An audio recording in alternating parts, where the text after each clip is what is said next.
wonder if I unplug these.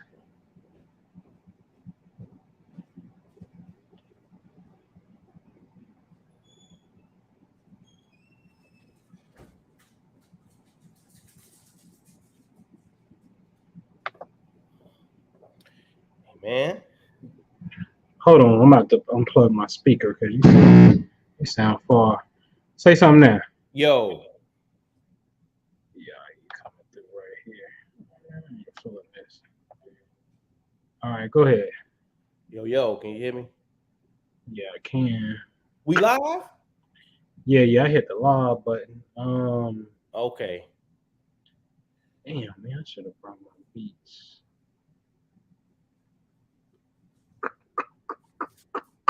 Hold on, Drew. Okay, all right.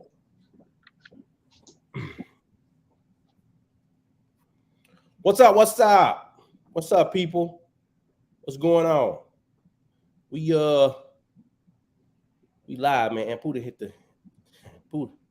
He ready. Yeah. Come get Roscoe, man. Take him outside for a little while. Appreciate you. And the neighbor's son, man, he want to hoop, man. Go and get him so y'all can hoop in the yard. All right. What's up, everybody? Hold on, let me share this link, man. Let's see. Hold on, let me share this link, man. Oh, got that feedback, Jude. You can hear me though, the beer? Yeah, I can hear you better than what I'm gonna get. So it's probably gonna be the best bet for me. All eyes on me. What up, Justin Lee? What's good? Just Blaze, Brian Chandler. What's going on? What's going on? Branson Tartar. What up? Monica, what's good?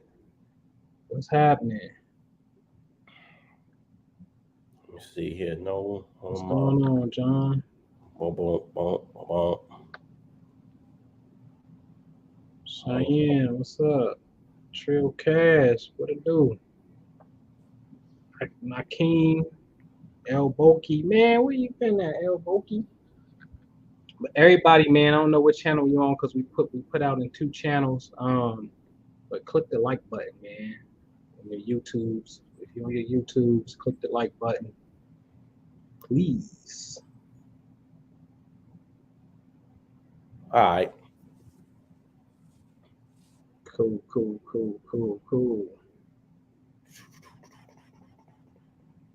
Y'all climb on in, man. Y'all climb on into this. So, no, you back here in the studio too? You can see too, bro? Yeah, that's where I'm at. I ain't even looking on the YouTube stuff. Okay. Yeah, I'm in the studio. All right. Yeah. Me too, but okay. Yeah, that's where I'm at. That's where I see you at. All right. Yeah. Everybody get the like buttons up, man. Click the like button for me. I guess we get this party started in a few minutes, man. But everybody click the like button so we can alert the algorithm.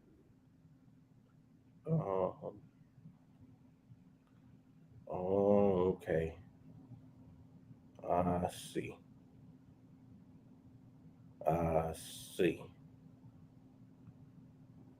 All right. What it do? No, what's good, man? OG Bruce Lee, where I see you. What's up, man? OG Bruce Lee. Hey, me and Bruce Leroy. Hey, I had a little talking about LeBron James. Yeah. Hey, OG Bruce Lee. LeBron's great, but he ain't in my top 5, and it don't mean that he ain't the best. It ain't better than my top 5. He ain't he might not even be in my top 5. You know what I mean? I'm from a different school. I play a different kind of game.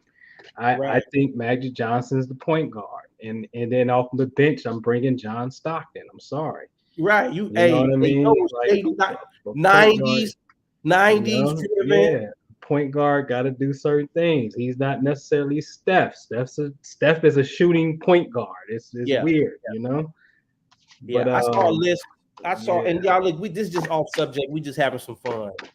But I saw a list where they had one of these commentary guys had Jordan number 3. And he's tripping. I don't know if they're going in order. If we're gonna play position, stop. No positionless. Look, Jordan the GOAT. Man, listen. The GOAT. It's not even close. Yeah, It's not even close. Jordan the GOAT. Man. But yeah, R.I.P. Bill Russell, man. I saw that news hit today. Legendary basketball player Bill Russell passed. Yeah. I think he was about 88 years old or something like that. So he lived a long life. You know what I mean? Man of many accomplishments, man. But anyways, Bruce Lee, I see you, man. What's good with you, man? Peace to you, man. Glad to be here. Era, I get it. Hey, but I'm telling you, man, my era is a mixture, man. My starting 5 OG Bruce Lee, seriously. Magic at the point, Jordan at the 2. At the 3, I'm gonna put Durant in there on some new school type stuff. At the 4, big fundamental Tim Duncan, like who's better at the 4 than that? And then at the 5, man, I'm going to Hakeem Olajuwon, the Dream. The Dream got the footwork. Right. And then on the bench, I'm bringing Shaq, going back him up. You know what I mean? And it gets a little spit from there, man. But that's just my 5. And I ain't saying Bron ain't better than anybody I just picked. It's just a different style. The nigga's a power forward, point guard, shooting guard, wrapped in one. It's just weird to me. You know what I'm saying? You know what I mean? Go play football, nigga. It's basketball. You know what I'm saying? So look, y'all, get the thumbs up, share, hit the share button, comment. If you haven't already subscribed to either one of these channels, please do. Yeah. Hip Hop Astrology TV, please subscribe. The Imagination Guru, please subscribe. We haven't OG Bruce Lee said it, man. We ain't done this in a minute, Noble. Yeah. Black Million, man. I've been chilling, man. I've been really on my real estate bag working. Periodically, I come on Hip Hop Astrology TV on YouTube. You know what I mean? So check that out. But yeah. Go ahead, Drew. Yeah, nah, man. So we here, man. Y'all know the subject matter tonight is Catholic miracles and mysticism. Yeah. Versus African spirituality. Man, I wish I had some bees. Yee! No. K Money, what up? I'm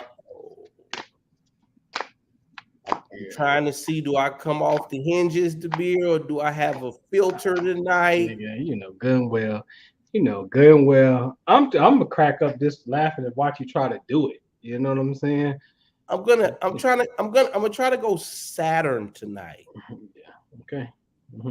Sure. Saturn and Jupiter. Yeah.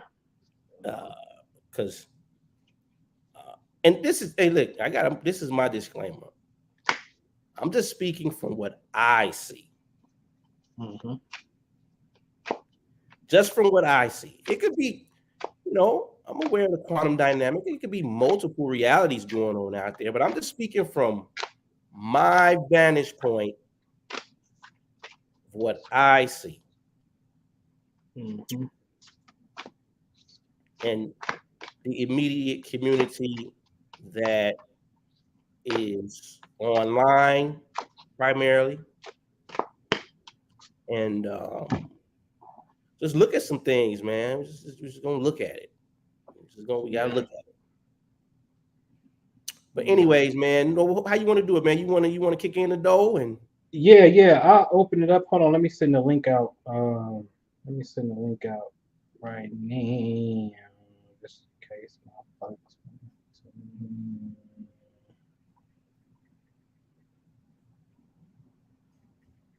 Grand Sinatra, peace, Cheyenne. What's up? All right. All right. So yeah, man. Let me go to share my screen. See if that works. All right. We go here.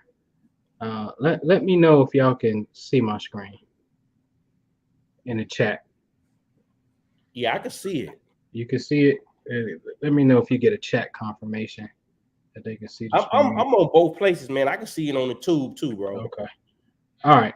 So, I mean, tonight's conversation is Catholic miracles versus African spirituality. You know what I mean? Um, Listen, I ain't gonna even go hard.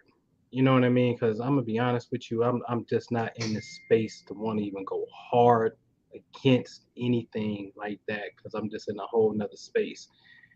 I'm just gonna say we need to grow up. We need to grow up real quick. Because like even when you understand like this slide right here that considered to be at St. Peter's Square or at the Vatican, the mother of Christianity has taken your African Egyptian obelisk, or also known as a Tekken, and this is literally a real one. You know what I mean? Ain't no replica like in DC, built one.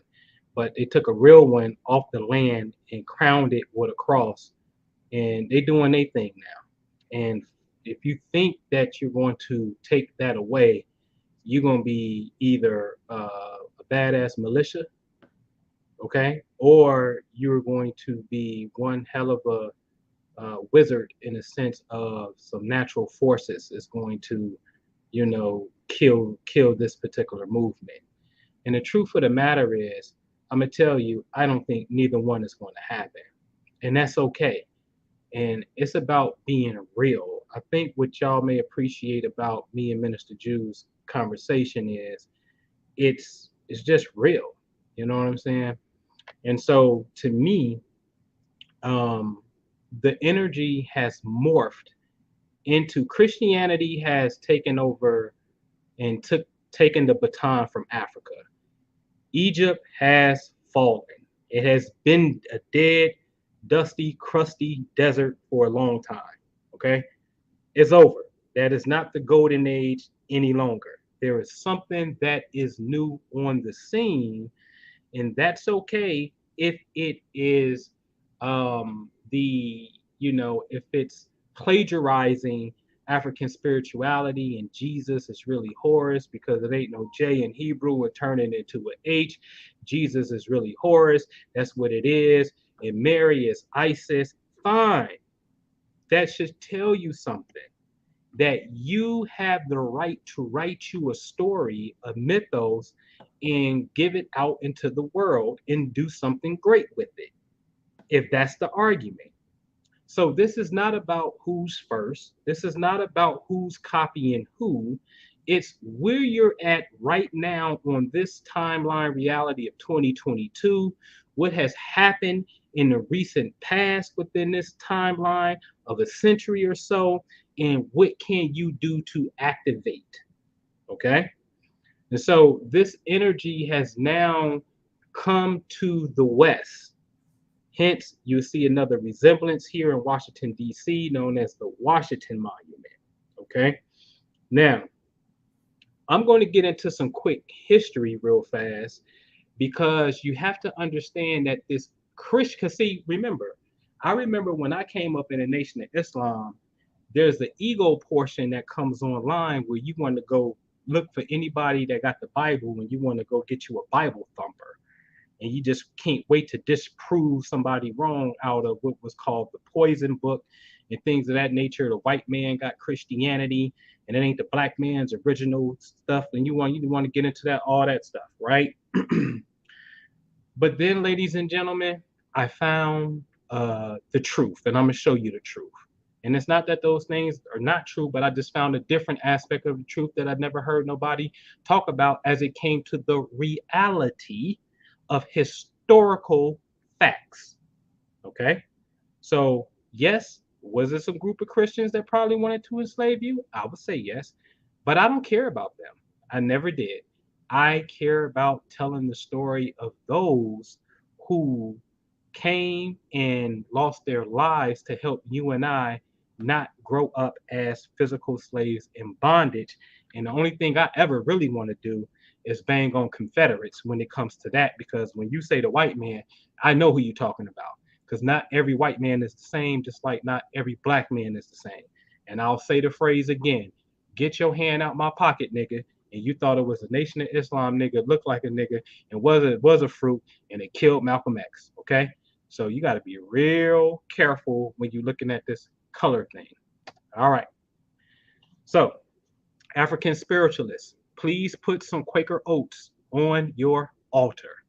It is very important. No, Jim. This is important, man. Seriously, man. So African spiritualists, hear me closely. Put some Quaker oats and some grits from the Quaker brand. It can't be no other brand. Okay? You gotta put this on your altar. Because as you see, in 1776, the Quakers were prohibited from owning slaves, and 14 years later petitioned the U.S. Congress for the abolition of slavery. Okay? Now, a primary belief is that all human beings are equal and worthy of respect. The fight for human rights has also extended to many other areas of society. Now, your country that you live in, we always go off 1776. So if you want to start there, I'm cool with it. I can show you some shit before 1776 that George Washington and them boys, known as your founding fathers, was a part of that was absolutely against slavery. But that's a whole nother conversation. My point is, the Quakers are Christian Bible thumpers, and it was that group of Europeans that was always educating black men and women and children in Philadelphia in that northeast corner, but especially in Philly and Germantown area. It was these people who also hooked up with Benjamin Banneker, and to this day has his almanac within their historical record, known as the Society of Friends. These are Christian people who are on the record at the start of the country that is on your side. That is a fact. Okay? That's not even a lie. That is a fact. Now, let's move on. Hey, hold on, Noble. Mm-hmm. And it says, quick, 1 minute. Your result, you put them on your altar. Your result, your prayers will be answered quick. That's right. That's right. That's right. 1 minute. Put this on your altar, man. I'm dead serious about this, man. Cause see, yeah, man, we just be faking. We be faking, man. I ain't gonna even get into how we be faking. So anyway, this is a famous picture known in the Revolutionary War period as the Battle of Trenton, New Jersey. The Battle of Trenton. All I want to point out is there's clear as day a black man on this boat right here, rowing. Clear as day with George Washington. There's documentation that's out there that'll tell you about 8,000 something black men fought in the Revolutionary War.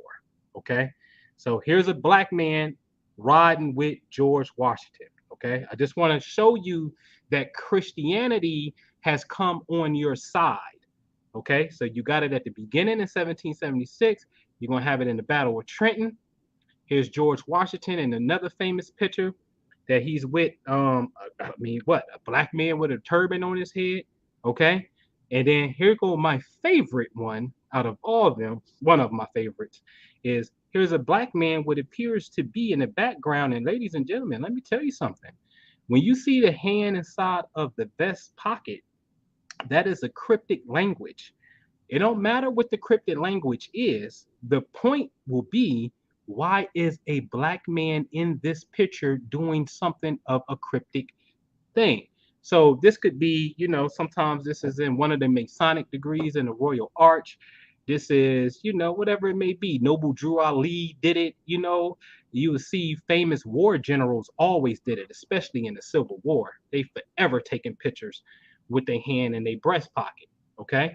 But my point is, again, here's a black man with George Washington again. You just seen Georgie Porgy with 3 black men so far, okay? Or if that one person, let's just say 3 different settings of a black man. It could be the same person, so let's say 3 different settings.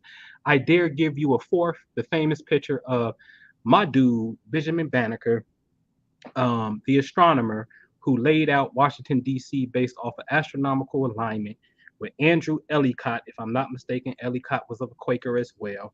And I always was amazed by the fact that Benjamin Banneker and George Washington got on the same colors. Hello. And he's standing up. So since he's standing up, we know who's the person in authority here because he's the one that's doing the work and doing the surveying. So George Washington is rolling with the black man. Irregardless to had inherited slaves as a little boy, what else you gonna do when your mom and daddy got this system going? You a little kid. You got to roll with the punches.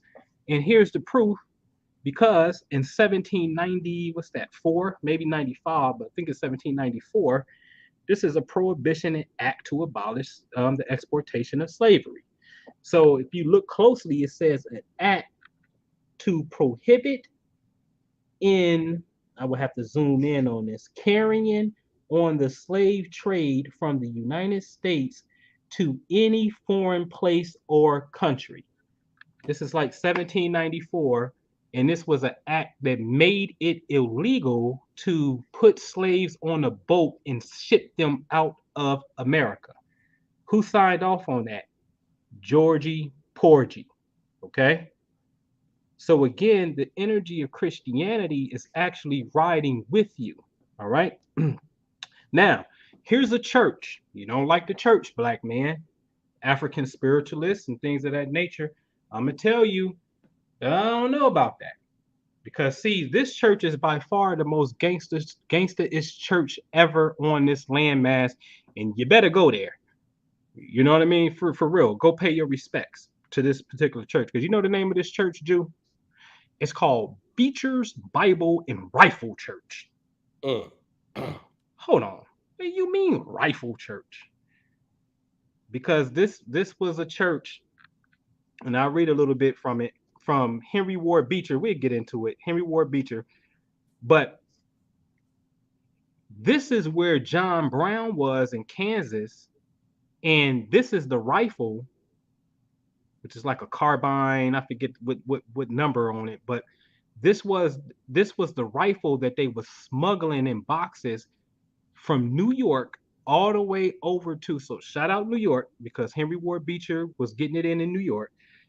They were smuggling or shipping guns from New York to the Kansas territory where they wanted slaves in the Western Territory.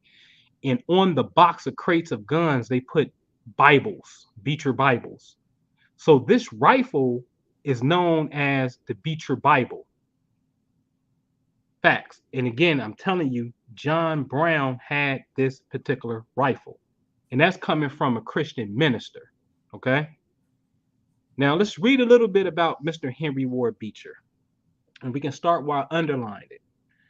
A personal turning point for Beecher came in October of 1848 when he learned of 2 escaped young female slaves who had been recaptured.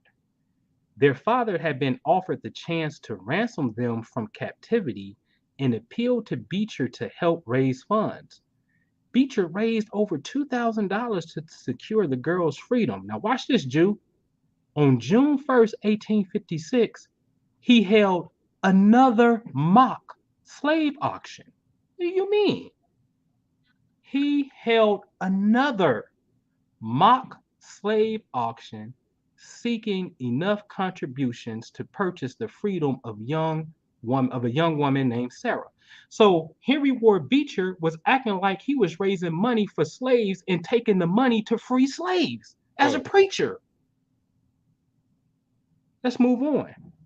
When it came to the Fugitive Slave Act and the Compromise of 1850, if you don't know nothing about the Compromise of 1850, it basically it banned slavery from California and stopped slave trading in Washington, D.C. In return, the people who was the other side of the aisle was like, you're going to strengthening the Fugitive Slave Act, meaning we're going to come up north, find them slaves, and we bringing them back to slavery, and y'all northerners better not get in our way. Okay, that's what that was about. So Beecher objected to the last provision in particular, arguing that it was a Christian's duty to feed and shelter escaped slaves. Slavery and liberty were fundamentally incompatible, Beecher argued, making compromise impossible. One or the other must die. Okay. Now, if we come down a little bit here, it says when he got those rifles, the press subsequently named the weapons Beecher's Bible. Okay, just to show you that. It also tell you what I finished with the underline in 1856, Beecher championed for Republican John Fremont. Hence, Fremont, California is named after John Fremont. John Fremont was a general in the army fighting for the liberation of slaves. A lot of people don't know this. John Fremont issued an Emancipation Proclamation years before Abraham Lincoln did. About 2 years prior, before 1 or 2 years prior to Abraham Lincoln. John Fremont did. Okay, look into that. Give you a little bit of homework. Look into that. Okay, and then lastly, in 1863, during the Civil War, Abraham Lincoln sent Beecher on a speaking tour in Europe to build support for the Union cause. So here's a Christian man who is holding mock slave auctions, taking the slave purchasers' money and freeing young black women. If you can't salute that because you too pro-black, or you gonna make up a story just to sound deep, then something is psychologically wrong with you. Seriously. Okay? Just get it damn people the flowers who deserve the damn flowers. Okay? The color don't matter. All right. All right. And so I'm gonna get ready for part 2 after Minister Jew. I just wanted to lay the premise real fast that Christianity came into America and is on your side. The problem until the arrival of Minister Jew, I can honestly say, is the Christians don't understand the Bible. We didn't understand the Bible until we got certain tools. You need a few books to really understand the Bible because you really need to understand how to do the translation yourself. And so, therefore, when somebody used a word and God saw that it was all good, what if that word would have been and God imagined that it was good? Because that's That's a, exactly what it say. that's a different conversation. What do you mean God imagined it was good? When they say God saw it was good, what would happen if it said, and God saw that it was all good? I mean, God imagined that it was all good. It's a different conversation. And there's certain things in those texts that got various meanings, and the author picks what best suits their psychology, which is fine. But again, if you go look at it, you may get something totally different. Just like when they said the man came to know his wife. And know means like he has sex with his wife. Now, one scripture in God's translation said that man made love to his wife. But then another one said man came into the knowledge, a deep knowledge in taught and to teach. So what happens when it says and man teaches his wife? Or to learn information, especially when it comes to intimacy and sexual relations. That's another definition. So man came to learn information about the woman's menstrual cycles in the moon, deep, intimate things about her, and then they beget Cain and Abel. You understand what I'm saying?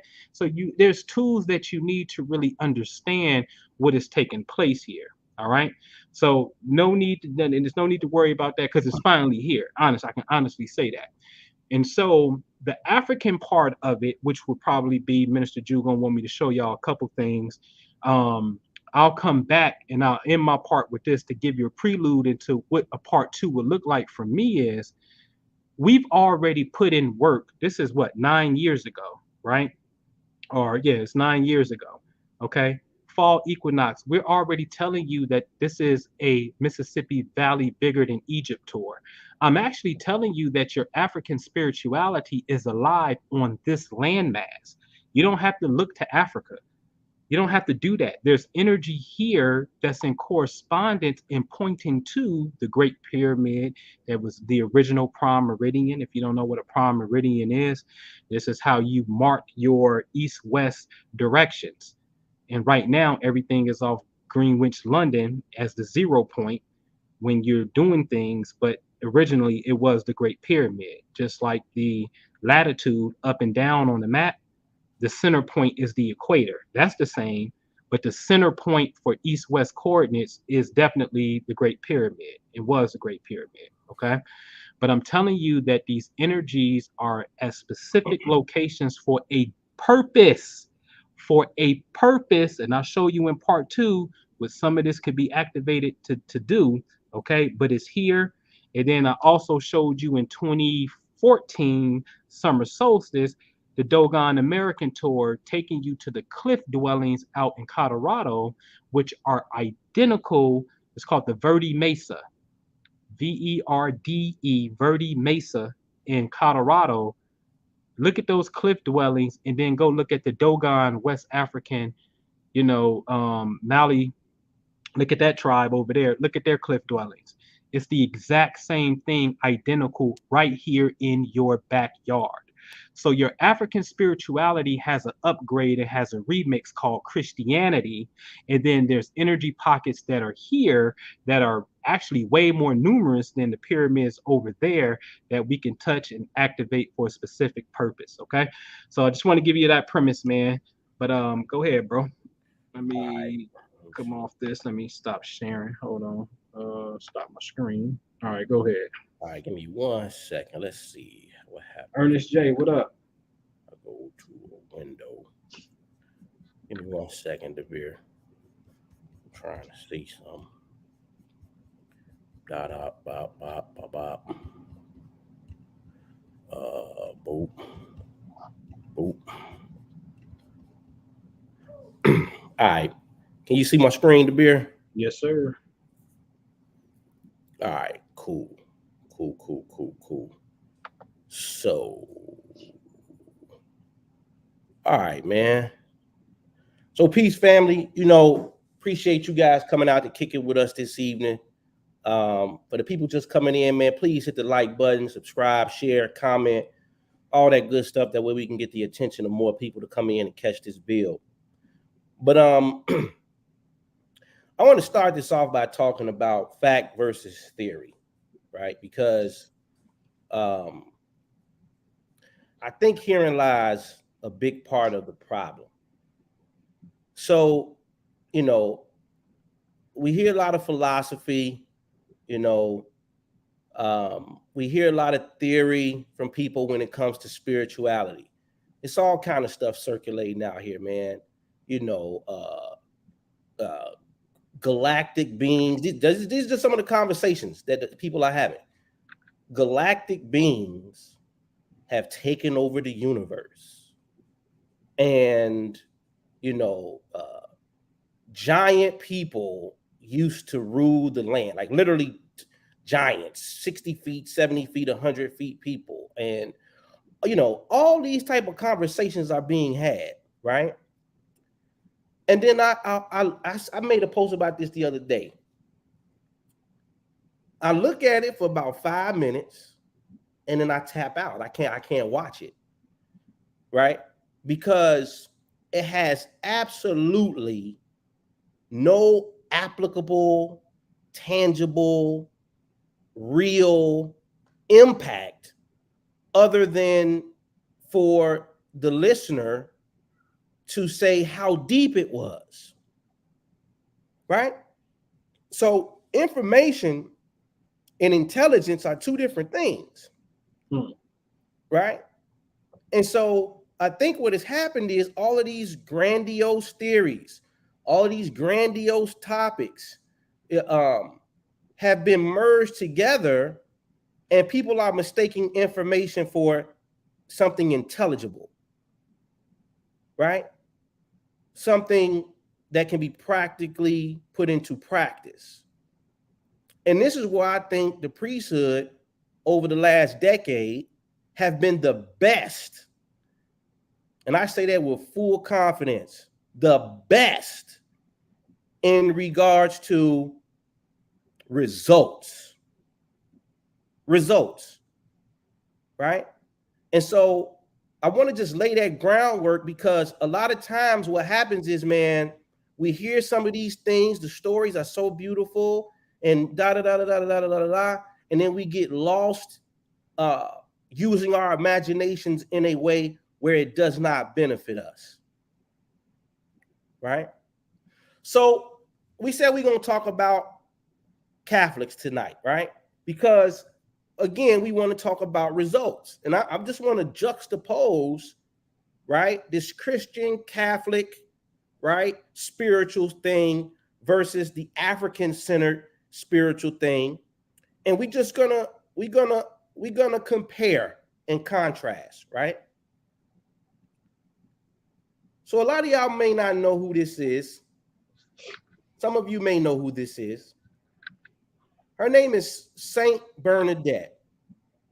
Young girl, grew up in France, who at a very early age had what is known as apparitions, right? What we would call visions, right? Where she went to this place called the grotto, and for a series of extended days, I don't know, I think it might have been 14 to 16 days, every time she went, an image would appear to her that nobody else could see, by the way. I want to make this clear, right? And there were other people with her, but they couldn't see the images that were there. And she was getting these transmissions that were telling her, in the coming days, there will be a well, a spring of water that will emerge from this ground, right? And this will be a place of healing for people to come. Now, she went through a whole lot of persecution behind this. The church people said she was crazy. She went to try to talk to them. They said, you're nuts. You've lost your mind, right? The town police people said she's a nut. She's crazy, right? All of these things, right? And so, sure enough, some water sprang from up out of the ground that was there, right? And if you go do the research on this, it's a place called Lourdes Medical Bureau in France, where these are medical professionals, people who practice medicine, right? Who study cases of people who claim to have had miraculous healing from the water that sprang up from that spot, that still springs up from that spot today. All right? And I kind of want to talk a little bit about the political aspect to the side of the church too. Because you got to remember something. The church really doesn't want miracles, right? Because it's bad for business in the sense of milking people for their money, right? So if it always has to be a middleman to the source, to God, to whatever you want to call it, then it makes it easier for people to be gullible to, whatever the preacher or the pastor may be talking about. So when a miracle happens, right, the church actually sends that person into a strenuous protocol, right, to be able to say, yes, this was an actual miracle, and there was no middleman. This miracle happened from God to this individual, right? So you've got, and look, you have outside sources or people who are also medical professionals and investigators who come from outside of Lourdes to study this phenomenon to see if it's all checking out. So you got fact checkers upon fact checkers upon fact checkers, right? So I want to give you guys some stories here. Gentleman by the name of Peter D. Reuter. You see some of the doctors listed here beneath that actually was on his case, right? I'm going to tell you his story. Peter D. Reuter one day saw two gentlemen trying to chop a tree down. He decided to help these gentlemen. Little did he know that was going to be the worst day of his life. As they were pulling the tree down, the trunk of the tree fell and crushed Mr. D. Reuter's leg, one of his legs. damaged it with beyond repair. He had fractures and broken bones everywhere. Okay. Went to the doctor. They did the best they could to try to stitch him up. But for 8 long years, he suffered to the point where his leg was basically like a fold down chair, literally, right? And everywhere he went, he had to have help. His wife had to help him. It was just a strenuous situation going on for Mr. D. Reuter. So what you're looking at here, especially the one on the right, because after he passed away, they dug him up and they took a look at his leg again, right? Because, you know, they just want to verify over and over and over and over and over. But let's read what happened. It says, Reuter had an open wound at the top of his leg. Now, this is from one of the doctors. In this wound, one could see the 2 bones separated by a distance of 3 centimeters. There was no sign of healing. Pierre was in great pain and suffered thus since 8 years before. The lower part of the leg could be moved in all directions. The heel could be lifted in such a way as to fold the leg in the middle. It could be twisted with the heel in front and the toes in back. All these movements being only restored by the soft tissues. Right? Right? Dr. Reuter published an inquiry in 1894 stating that since April 7, 1875, no fibrous callus had existed, and a callus should still, at this date and long afterwards, have united and bound together the broken ends. In the case of a fracture, which soars in separation of the bones, but the contrary has happened, for the bones have been joined together without this intermediary. Also, although the left leg had not been cased in splints when cured, it was as straight as the other leg. Finally, in spite of the fact that the bones had been an inch apart before the cure, afterwards, one limb was as long as the other. Another, Dr. Van Huysenberg, on September 3rd, 1892, wrote to the president of the medical office, a leg so perfect that, if I had not examined it previously, I should have said it had never been broken. There was not the least irregularity to be felt along the line of the tibia, but a perfectly supple surface from top to bottom. All that was to be seen were some surface scars on the skin. So what happened, Jew? You know what D. Reuter did? Because see, his first doctor, the one that sewed him up right after it happened, he wanted to go, because let me back up. First of all, he wasn't even in the same country, right, where the actual grotto and the spring water was. I think this might have been Belgium. I forget exactly where Mr. De Reuter was from. But they made a replica. It wasn't even the real, quote unquote, real deal. Hint, hint, placebo, right? Where he went to the replica, right? And decided to do what? Have them dip him in this water of this replica that they made that was identical to the one that happened where Bernadette had the actual apparitions. So he was there for 3 days. The first 2 days, there was no signs of any healing. On the 3rd day, and boy, I can have a whole conversation about this number 3. But anyways, on the third day he rose, I'm gonna give y'all the science on that one day too. Right? Because it's really about memory. It's really about the consolidation of memory. But listen, on the 3rd day, Mr. D. Reuter was up jumping around in excitement that his leg was no longer folding down like a folding chair. You think I'm lying? Go Google it. These are facts. This ain't, This ain't, I'm not trying to run some, some fancy story by you to convince you to, to believe what I'm saying. No. Go do your own research on this. Go do your own research on this. Doctor after doctor after doctor after doctor.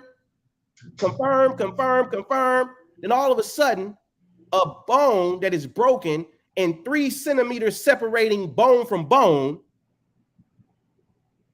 All of a sudden, he go to this replica placebo place with a whole bunch of faith with him.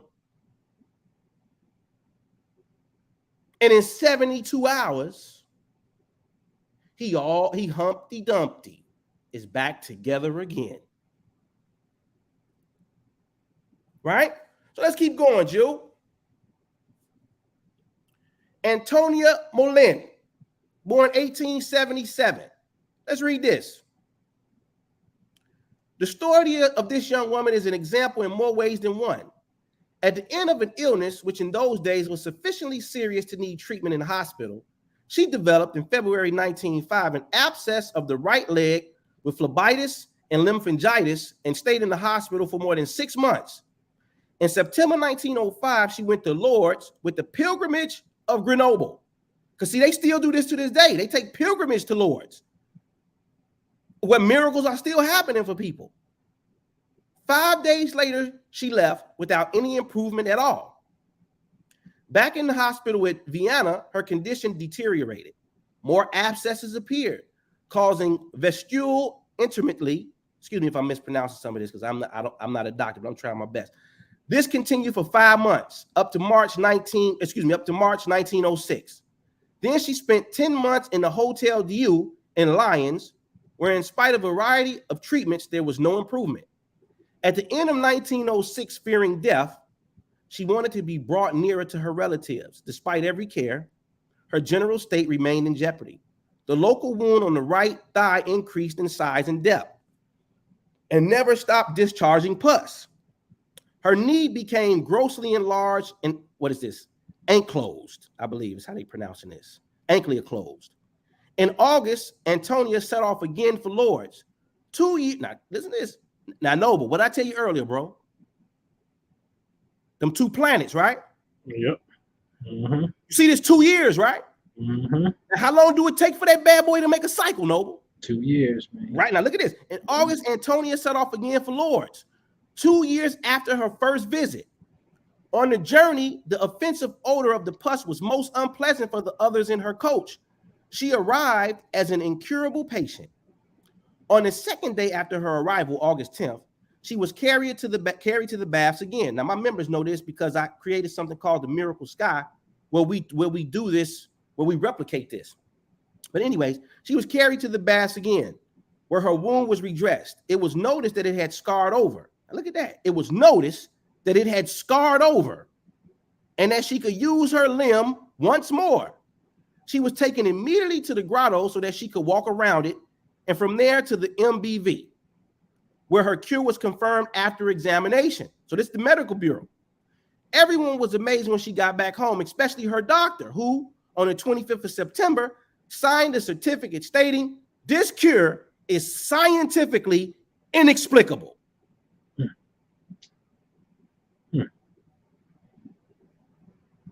Huh? Right? Another one.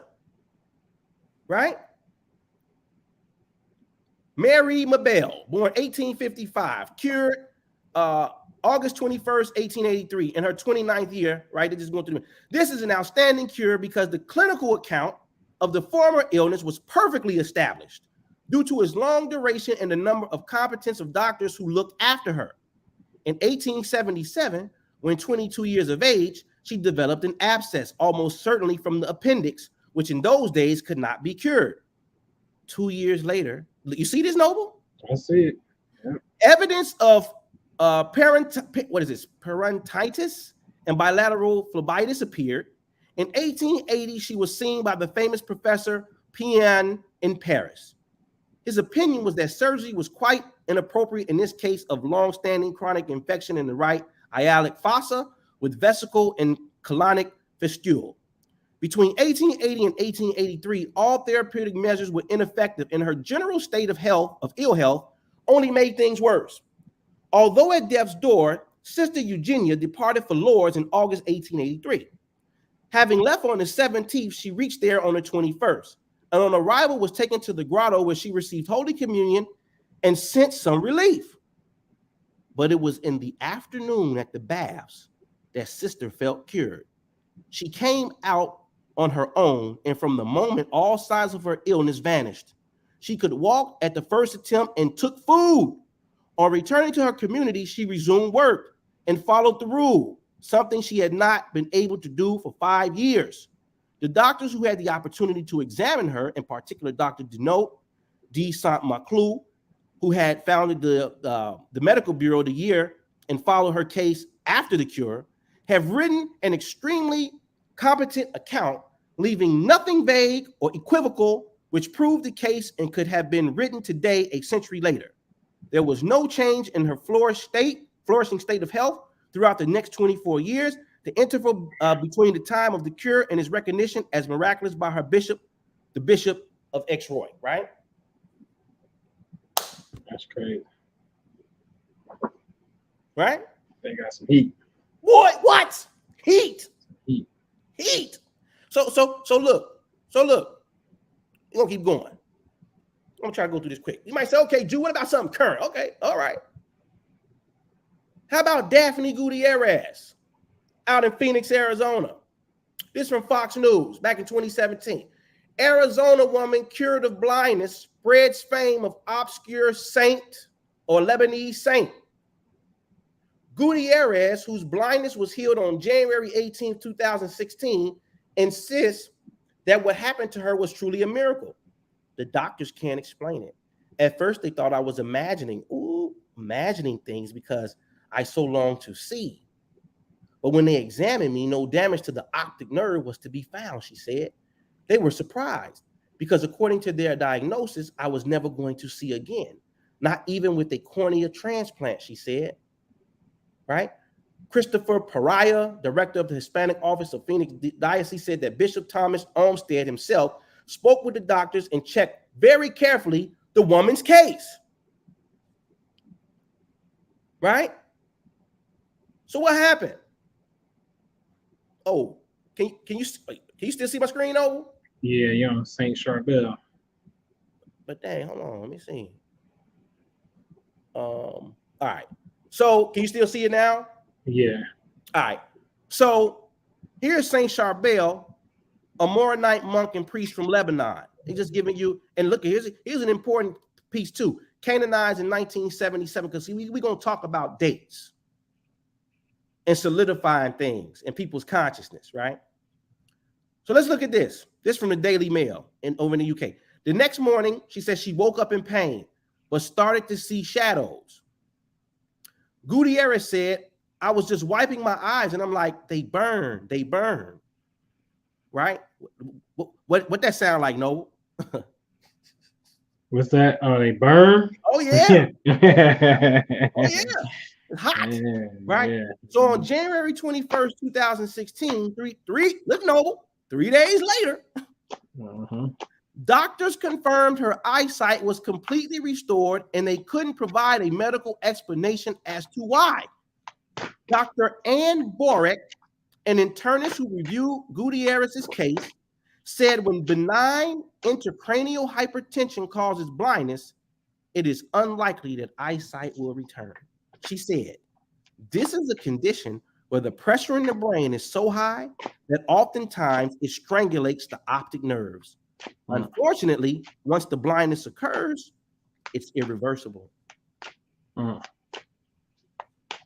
here goes a woman who goes to a church service where they're bringing in relics of St. Charbel, known for healing, specifically for healing, right? Restoring things, shall we say, right? She goes with all the faith and the belief in herself and what it is that she's going to engage in, right? And here's a woman who's been blind for over 12, 13 years, with 3-4 kids who she want to help raise and see grow up, her and her husband. And when she leave from this intercessory moment, all of a sudden she wakes up in pain and her eyes are burning. And on the third day, the burning subsides and her sight is restored. Man, listen. See, at that point right there, from the African spiritualist side, either two things is happening here. Either these miracles are tapping into the exact same force, which now means your ancestors and invisible spirit of miracles ride with them, and it's okay to do this, or they got their own separate thing that clearly works, that's invisible, and it's governing off a cycle of 3 days, 3 days, 3 days, and it keeps repeating itself, and it's very much alive. And now, if it is its own separate thing and alive, then the question, which I know Drew's probably going to get to, is where is yours? Go ahead, bro. Which leads me to this. The African spirituality side. Now, listen, I said I'm going to speak from my position with what I see. That's all I can do. And let me tell you what I've been doing, because I've been preparing for this for about 10 days, just mentally. Today, I actually sat down and put it together, but I've been mentally preparing for this for about 10 days. Noble, no, because I call him like, no, what you got, right? So I said, man, let me just take a look on the socials, right? And let me tell you what I typically see. And this is going to go back to fact versus theory.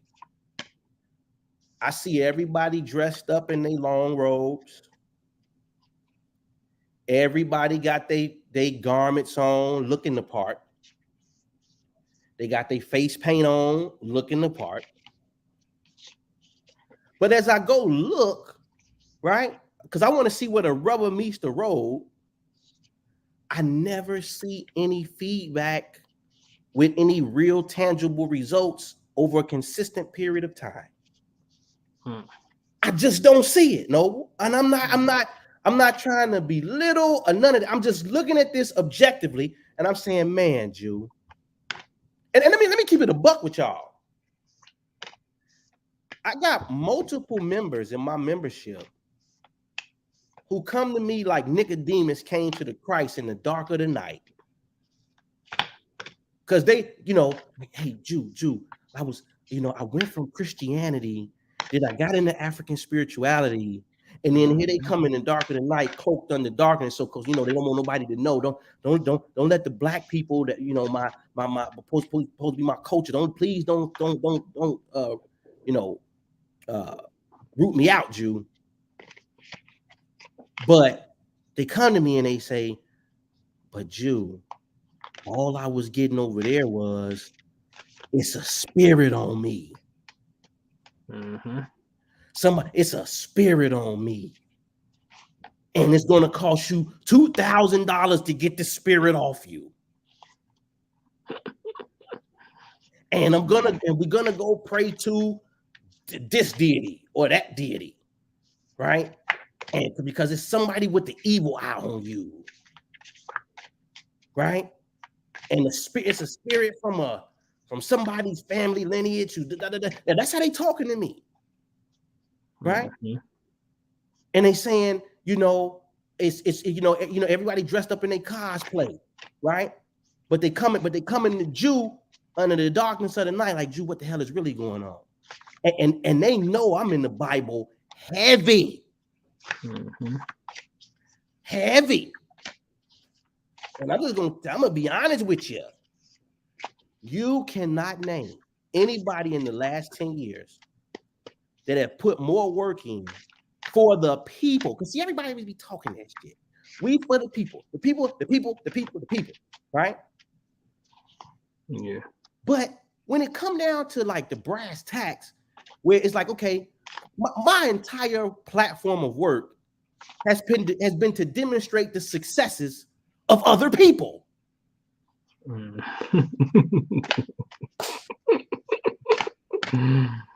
For real. Am I lying, DeBeer?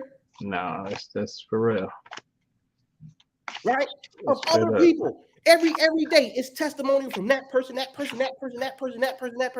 all from, and all I tell them to do is do what Galatians 6:6 do. Please just come back and share your results with the one who taught you. That's what Paul told them to do. Look, just come back and share with me your result from the one who taught you the method. That's it. Right? And so I'm putting it on the record, and I challenge anybody to prove me wrong. And this be the thing, all these people in this conscious community, they know us noble. We've been on some of these people's platforms. We've been on some of these people's platforms. I ain't got to call no names. Y'all know who it is, right? Talking about for the people, but everybody just running, it's just information. Meanwhile, show me, like my man Nima say, will it grow corn, Jew? So all I see is a bunch of people playing the part, right? And what does scripture say? They want to be seen in their long robes and in the marketplace, and they want to be adorned. And on them, it's 300-400 likes. It's because somebody got the cosplay on. Meanwhile, you ask them to show me the fruits of your labor. And it ain't there. Right? So Bobby Hemmings said it. The brother Bobby Hemmings said it. Right? And I rock with Bobby, man.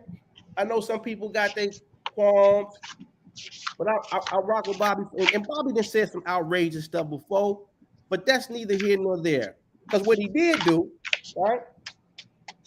What he did do is, at least in theory, give you a premise on how it should be done. Yeah. Right? Or at least spark the imagination. Exactly. For sure. Exactly. Right? So I remember one video, the brother Bobby Hemmings said, because remember, everybody's talking about the ancestors. The ancestors. I want to ask everybody in the audience tonight, when I say the word ancestors, what picture comes into your mind?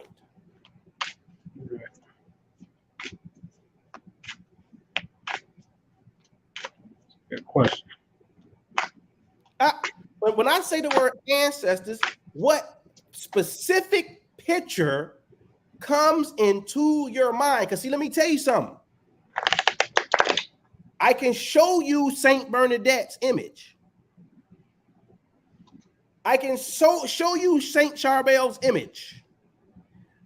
I can show you Saint John's, all of these men and women who lived, who actually walked the earth, who had what people would consider to be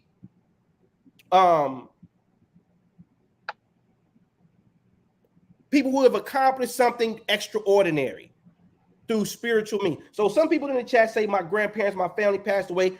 Great, right? Here's the issue. Because see, some people think, and this is why I pulled Bobby up. Bobby said, your uncle, and this is no disrespect to anybody's family member. I gotta speak it how it is. He said, you think just because your aunt or your auntie or your cousin passed away, who didn't know none of this stuff while they were here, right? They didn't know nothing about a banishing right. They didn't know nothing about no imagination. They didn't know nothing about no auras. They didn't know nothing about none of that. But somehow, because they've transitioned out of here, all of a sudden they are in a space where they can now impact this physical reality with the stuff that you are talking about, but they knew nothing about and weren't practicing at all. Right. What do you really say? They was dumb as hell when it was alive. They're gonna be dumb as hell on the other side. Exactly. And even probably much so because at the state, especially if they died, not an instant death, but they had to go through it like cancer and die by getting eat up, and every day you know you're getting closer and closer to it. Now you got to interject fear inside of that situation, inside that consciousness in the last days. And what makes you think that they got this superpower? And see, like a lot of y'all answered the question in the chat, would you ask you what image pops up when you say ancestors? And none of those answers are wrong, whether it be your personal family members who you know, whether it be you now, your DNA, or you know, here's the problem as a collective. When you look at the Catholic aspect of things, it's going to be Saint Bernadette, it's going to be Saint Peter, it's going to be Saint Michael when you're dealing with specific things. When you just go out as a collective, Black folks as a collective, ashe to the ancestors, and you don't have one that like your brains are not even synchronized on one particular object in a sense, or a person in a sense. You understand what I'm saying? And now to a degree, you are giving libations up to a mystery, God, because you don't have a concrete idea of what it is unless we start to get specific and say Nat Turner, Harriet Tubman, woo woo woo, woomty woom. You know what I'm saying? And then it gives us something concrete that it can land itself in and materialize back down in this particular form, which we'll get to in a few. Exactly. So, as he said, you're not wrong when you say, because you're right, those are your ancestors. But in the framework of how it's being presented by a large body politic of people who are promoting that aspect of spirituality. Right. Because they say it in a way as if Shango Yeminya has the power to overthrow. Because I'm of the school. Listen, ladies and gentlemen, everything is just up for question. One, it's just a good thing to do so you can just, learn. Where the hell was the spirits at when these slaves were being transported across the Atlantic Ocean? Yes. What was Yeminya and Oshun watery asses at then? I just want to know. Like, so did you stay on standby and did you watch it? And since didn't nobody call your name or didn't say it properly or whatever the case, you didn't intervene and stop this thing from happening. Like every time we try to bring the slaves over here, hurricanes come. I think that's a bad idea. Like, let us stop. It's not working. Like, why didn't these spirits intervene on your behalf historically? You see what I'm saying? That's right. Like something's wrong there. But go ahead. And we're speaking from experience, and hopefully Noble got the file and he's gonna show you. But what I want to do from this point, I want to give y'all a glimpse to how it's actually done. Right? For those that don't know what you're looking at, this is a illustration of the character in the Bible called Jesus Christ, who took Peter and a couple of his homeboys up the mountain, and he went through this transfiguration where his head and his body glowed and emitted light. Right? And two entities appeared. Right? Moses and Elijah to the Christ. Right? So what are they? Again, we know that this is anybody, y'all know my premise on this. These are stories and parables, allegories that are literally talking about you. Don't get it confused with high-level science that is just now being actually discovered by modern day science, right? So he had some ancestors, but the ones that showed up were the ones that did the heavy hitting, the beer. Mm-hmm. Right? It didn't just go pull somebody from the tribe of, I don't know, Judah. No, right? So if we're going to use this thing, and what I'm basically pointing to here is this: we have to be specific. And this is the and here's the other thing too. Because see, I'm gonna keep it a buck with y'all. I don't have my members call on nobody. That's right. We just put this on as a juxtaposition. I don't have them call on nobody.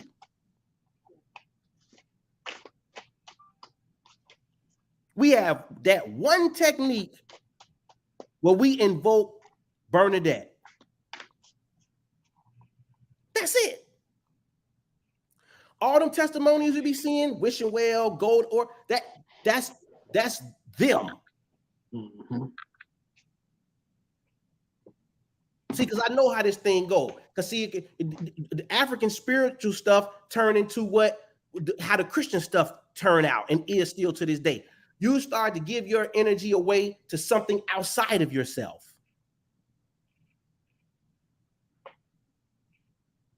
And then you start to cling on to this object and this object. And what did Paul say when he went through Athens? He told them, boys, I see that you all are, you guys are, you're full of idolatry. All over the place. Then he turned around and told them, now check this out, no. We turned around and told them, I see that you're very religious in your ways. Now time out. Because see, everybody say they separated. Oh, I'm not religious, I'm spiritual. Mm-hmm. Right? So then I say, okay, Jew, but they're basing their idea of religion off the Bible. Let's just keep it a buck. We know where that's coming from. What I don't know, 90% probably Black people grew up in a Christian household. The other 10% maybe Islamic, maybe.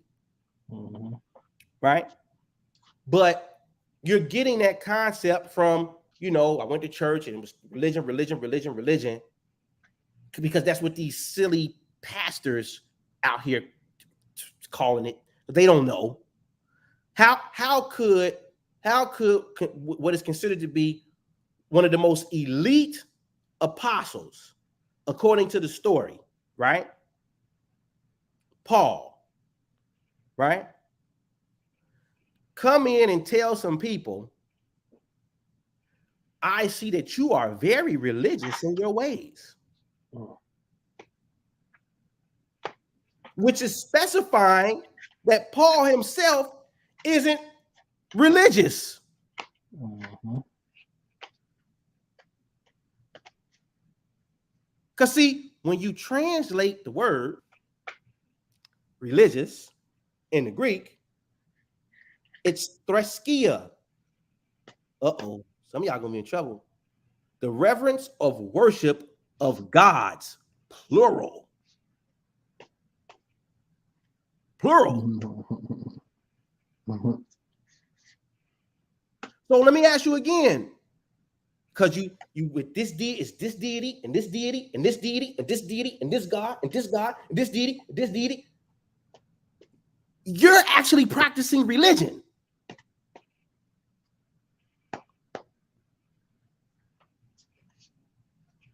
Man, it been a hell of a. You know what that's like? No, but that's like the Democratic Republican switch in the 60s. Man, oh man. Right? So, but let's get into how it's done. So what happened on the mountain? Right? It's a transfiguration. Right? And two of the heavy hitters, not just some random people in the bloodline. And there's nothing wrong with paying reverence, because listen, my granny just passed a couple years ago. I think about it all the time. There's nothing wrong with that. But I'm talking about, I wouldn't invoke my granny, right, for something that she had no idea exists. Right. Right? Right. Right?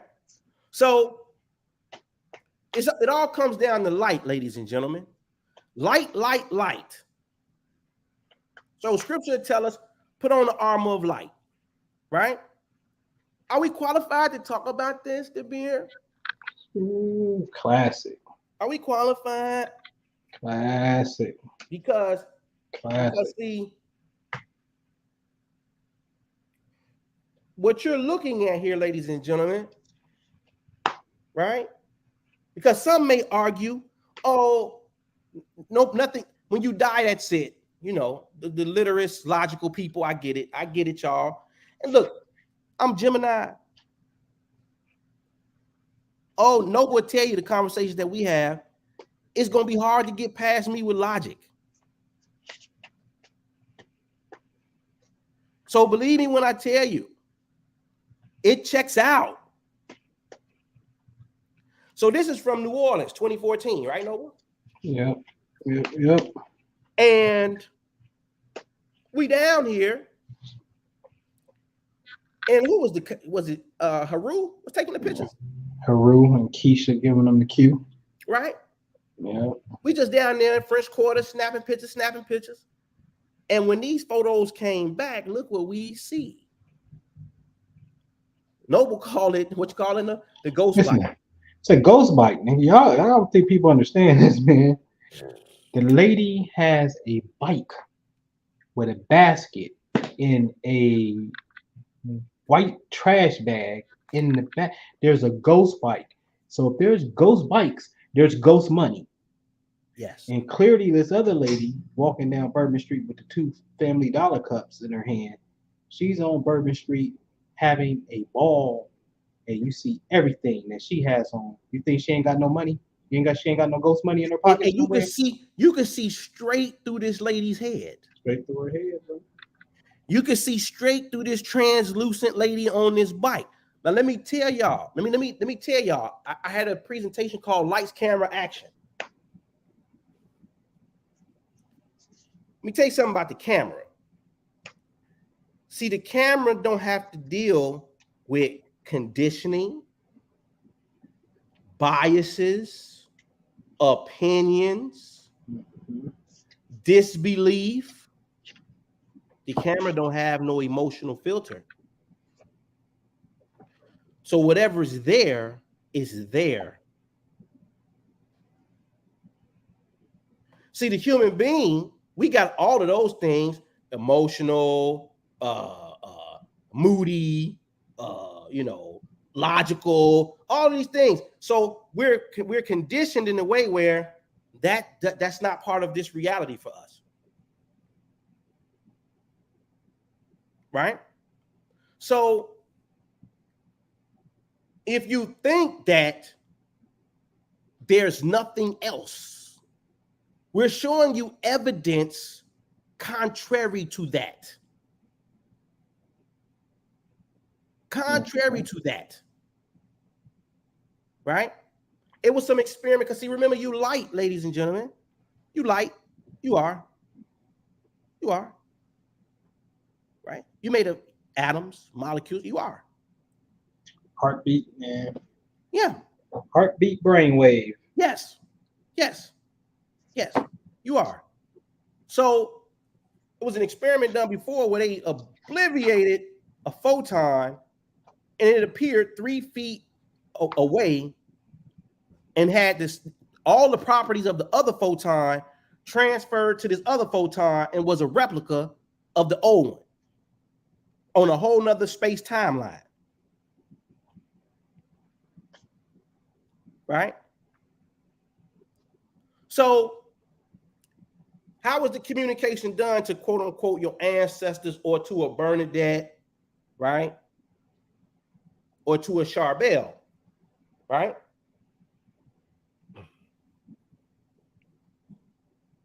So what you're looking at here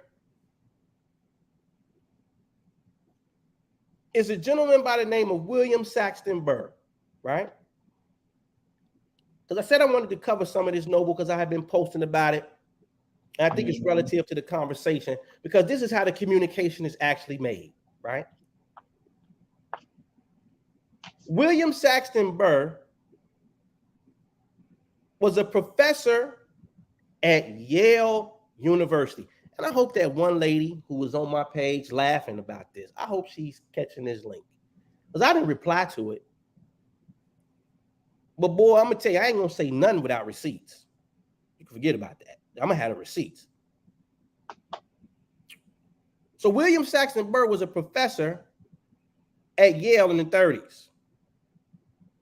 And he's responsible for finding, in the modern day sense, what the spiritual community calls a aura. So I know a lot of y'all that get flack from the logical people. That's okay. Oh, you know, there's no such thing as an aura. That's some pseudo stuff. Wrong. Wrong. Right? Professor William Saxton Burr discovered that there's a field, an electromagnetic field, that surrounds living organisms as far as 3 feet out from the body. This field is so intelligent that he was able to make a reading with an odometer, and he was able to, like if a mouse, because mice and trees and other living organisms have this magnetic field around them. And so when they were doing these studies on these mice, he come to find out that the magnetic field around the mice would show early detection signs that the mice was going to have cancer. In some cases, the field around the mice already had registered the cancer 3 weeks to a month before the physical disease of cancer was ever registered in the mice.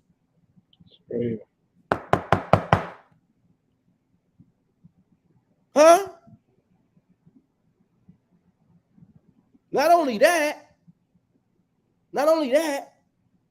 they also found out that this field, this magnetic field, responded to lunar cycles and cosmic weather. He is noted, his discoveries have been noted to be a large part and parcel to some of the machines that women use today to track their cycle.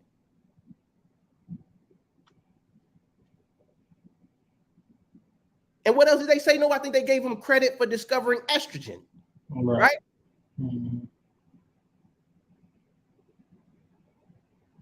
Right?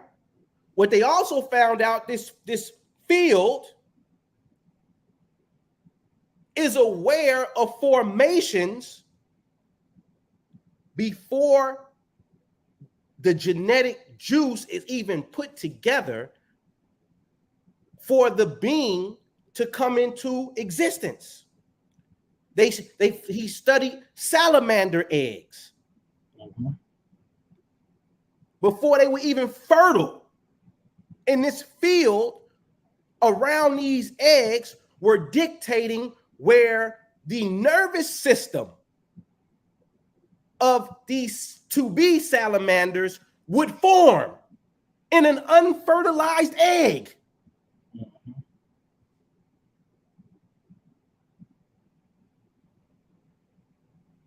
We're going to kill this spooky shit that people like. It's spooky. No.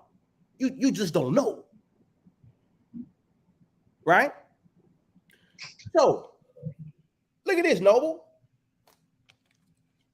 Look at this, Noble.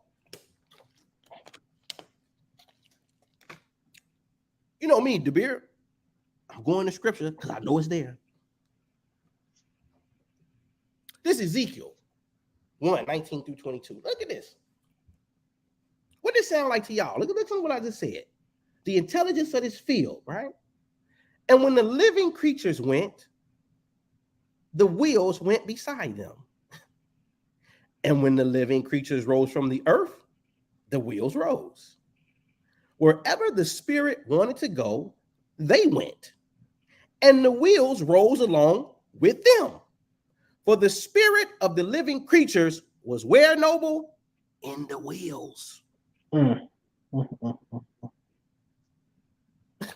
Man. What? That's game. What?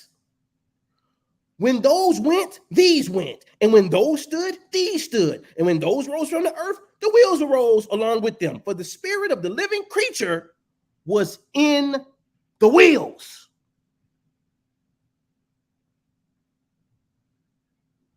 Huh? Is with you everywhere you go before you come into form, and every form that you take on while you in a body.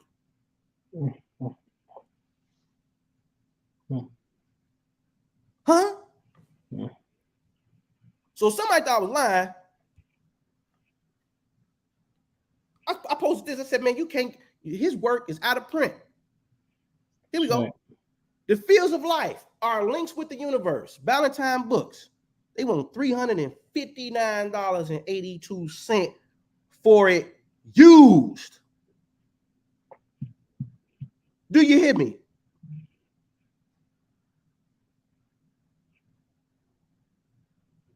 $359.82 used. Right? So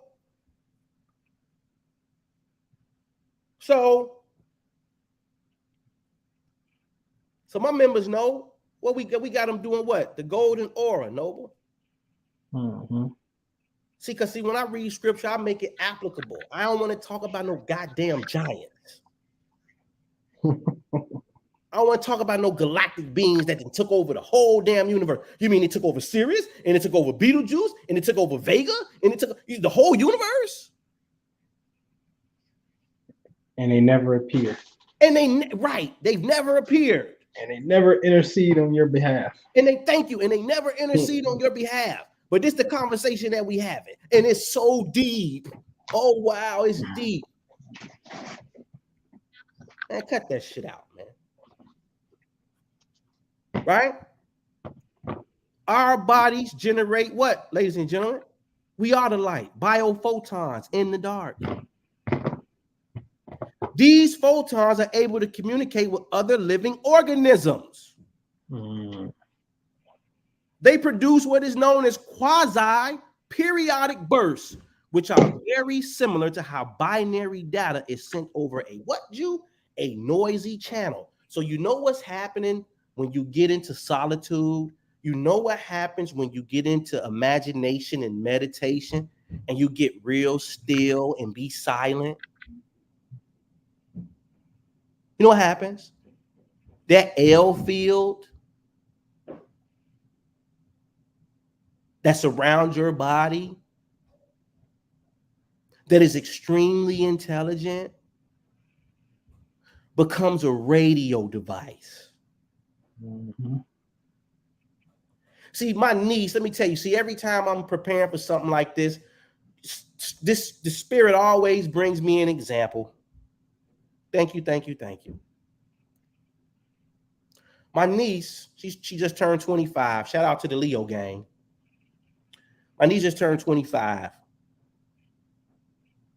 And she's never seen her father. Never, except on pictures.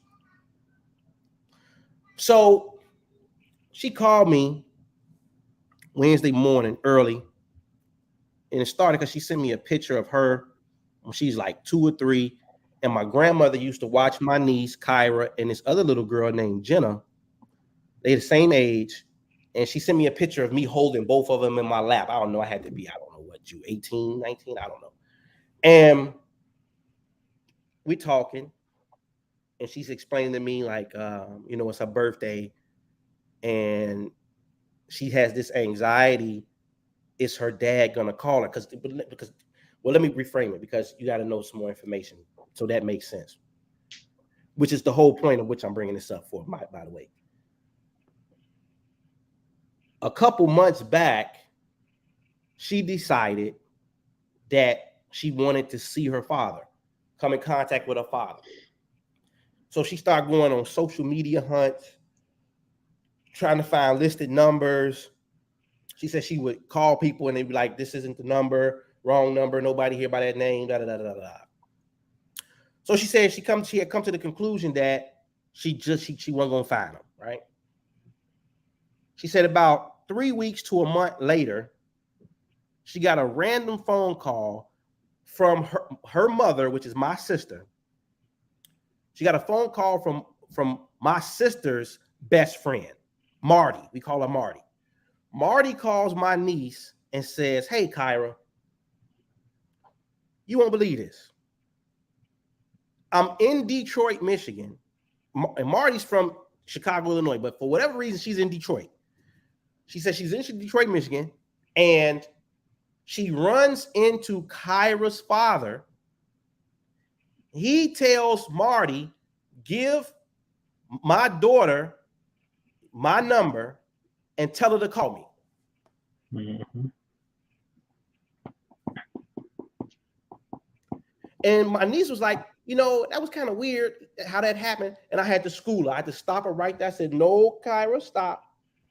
I said, let Uncle give you a lesson this morning on your birthday. I said, the 42nd Psalm tells us that deep calls upon deep. What the hell are they talking about, Noble? Mm-hmm. What you mean? Deep calls upon deep. Deep what? The deep of what? See, the moment she made an observation to want to see her father, she summons that nigga. The moment she made that observation and made an effort to contact him, she contacted him all right, but on a whole nother telephone line. Got on the phone with the spirit world. Thank you. Who said that's what Bobby said, right? Would say. Got on the phone with the spirit world. And in a month, 30 days later, ironically, out of the blue, suddenly, of her mother's best friend runs into her father, and the number is transferred to his daughter. And now they have been in contact. Huh? So we are literally ET phone home. ET phone home. So what's happening is when these people, Reuter, Daphne, they turning on this field and they sending binary data out. You made me think. What did you say they was turning on? The generator? Huh? CERN. Turning on CERN. Yeah. Everybody, yeah. Your ancestors, this and that, and we da. But yeah, a couple weeks ago, everybody was so concerned that they finna cut on the CERN machine. Scared to death. Right? No.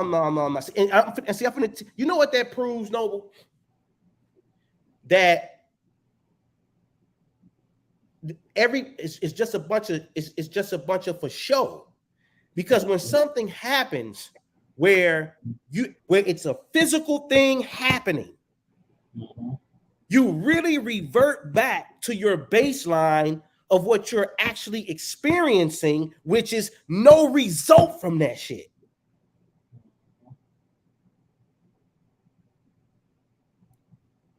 Because fear creeps in that fast, and you worry that they about to cut on a machine that is literally using particles of light, right? But you're afraid of it, though. You worried about it. They're going to take us back to another century. Da-da-da-da-da-da-da-da-da-da. Come on, man. Come on, man. Come on, man. What is it? Right? Right? So let's just look at this, and I'm going to wrap this up. I'm going to breeze through these. Other studies show, because we're going to look at this. We're going to look at this. Is this a real phenomenon? This light body? Right? Other studies show eggs of a very similar size encourage other eggs of that size to continue to grow. However, the biophotons from other mature eggs hinder the growth of smaller eggs. In some cases, the biophotons stop the growth completely of the smaller eggs. Man, no. This one got me. You know why? You know what this looks like in real time? No, you there? Yeah, I'm with you. It's when me and you go on Sun 765 show, and we go on there, right? And we drop bombs where we talking about this quantum dynamic, and they want to talk about the African slave trade still, right? They want to talk about that, right? And we over there, and it hurt they feeling so bad, they deleted one of the shows. Show number two. Yeah. And the very next show, after we finished our 3-show series on that, because we got invited over there. They invited us over there, right? The moment when we were done with our 3-part series, do you know the very next show that they created for their listening audience was a show that was entitled Imagine Being on a Slave Ship for 45 Days. That's crazy. That shit is so hilarious to me because it's so crazy. Yeah, like I hope y'all really caught that. Like we had a conversation talking about the mental aspect of creation, and the father, who's a host, was actually like in Vietnam, and he was a medic, and he knew hypnotism. And so people was coming with their limbs blown off and they'd bleed to death, but he could hypnotize them to stop them from bleeding until they're able to get to, panicking and being able to get them to medical help to save their life. Thus, he knows the power of the mind better than anyone because he was a hypnotist. Okay? So he sat back and loved the show and said, I am intrigued. This is blowing my socks off because he's a hypnotist. He's up here. But his son is, in the physical plane, and immediately told his audience to imagine being on a slave boat for 45 days. Why would you want to torture someone like that mentally? It was the message that we had was so big egg that it cracked the little egg. Big grown free ass man. Imagine being a slave on the boat for 45 days is beyond being a sucker. But this also speaks to the whole idea of like attracting like, right? And dealing with things that are in closer proximity to encourage result. So if you're invoking somebody that knows nothing about big egg, right? It's just not compatible. Right? This was what is this? Lebedev Institute of Physics in Moscow. Sergei Meborov, right? So these are studies, man. Right? And so what the bottom line is this. You got to be very mindful of what you're entangling yourself with. Right? Knowing why you're entangling with what you're entangling with. See, them people had clear definition. Saint Bernadette is known for this. Let me go entangle my consciousness with this. Saint Charbel is known for this. Let me go entangle my consciousness with this. Versus call on the ancestors. Right. You see the difference?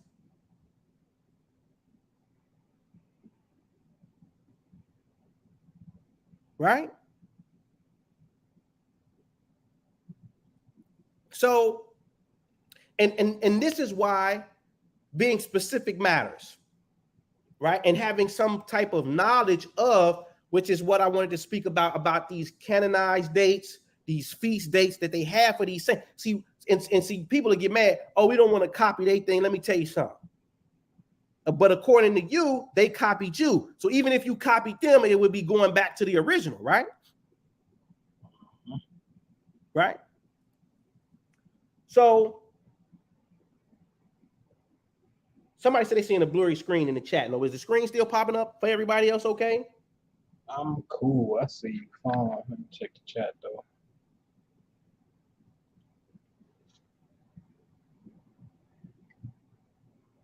Cajun can see. All right. So there was a study done, S.A. Coran and E.W. Sang, Perceptual Motor Skills, 2003. I want to tell you why this is important. So you have to have some type of connection with whoever you're calling on. And the way that these people have made strong synaptic connections with these people is they honor these people on the same day every year. They have feast days for these people on the same day every year. They strengthen the memory of that individual and the people who are seeking refuge or intercessory on their behalf. Why is this important? What's the neuroscience behind this, Jew? Brain-to-brain or mind-to-mind communication was successful when intimates, like a brother and sister, were simply imagining touching one another. The one who was being imagined and touched, the EEG readings indicated that they were physically being touched. So you know what this means? This means, but they said it was more impactful when the two people were quote unquote intimates and knew each other well.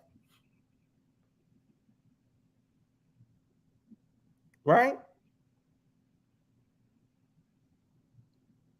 So this means that what? Your brain can pick up a signal from something far off in the distance and drop a message off. As scripture says, I will have a little birdie come by and fly and take the message to the king.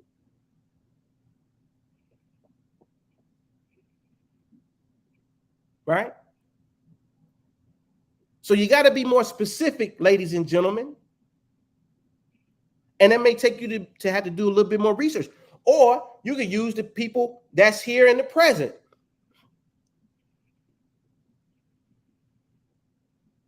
Right? And this is what it looks like in real time. This is what entanglement looks like in real time. I showed these before, right? Like father, like son. Don't get no more intimate than that. I know we got a lot of folks out there, man. They be watching. Right? And boy, I know I probably burn them up when I show stuff like this because, man, it makes it hard on you to refute it. Don't it, Noble? Oh, it make it hard. So they just walk away silent and don't say nothing. And that's cool. Keep the trap shut, right? But they called it a Vladdy mirror. See, this is what happens when you become entangled. 50 home runs in 258 games. Both Vladimir Guerrero Sr. and Jr., his son, reached 50 career home runs in 258 games. Y'all think that's a coincidence? Huh? You think so? father and son both hit 50 home runs in the same amount of games? Oh, you may say, oh, okay, Jude, that's a coincidence. Well, I'm in the business of showing people why there is no coincidence. So if you look on the right, here's another one. This was the following year.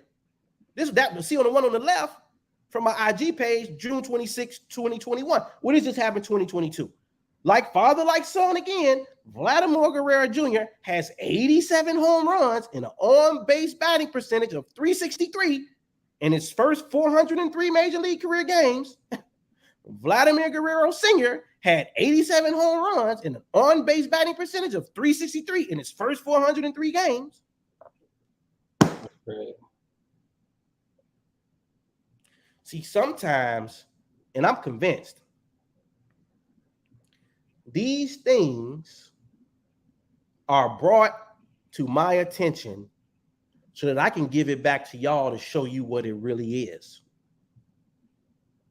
These things are emerging on the screen of space so that your intellectual curiosity can be arisen.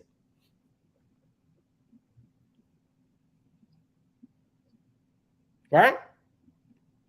Or it may look like this.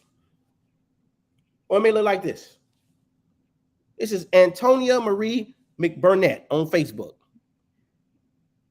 So if you look at the smaller captions, on November 15th, right? She captioned Jasmine Price's picture of Raven and Riley, right? She just had twins. And Miss McBurnett said this just gave her baby fever, right? Well, guess what happened? On November 15th, 2016. Look what he said. In November 15th of 2015, I was having baby fever over these twins. In November 15th, 2016, I had twins of my own. That shit creeps me out. God said, oh, you want twins, huh?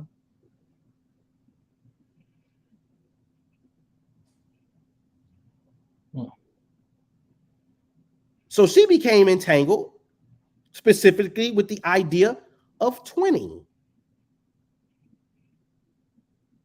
Right? Specific is the key word. Right?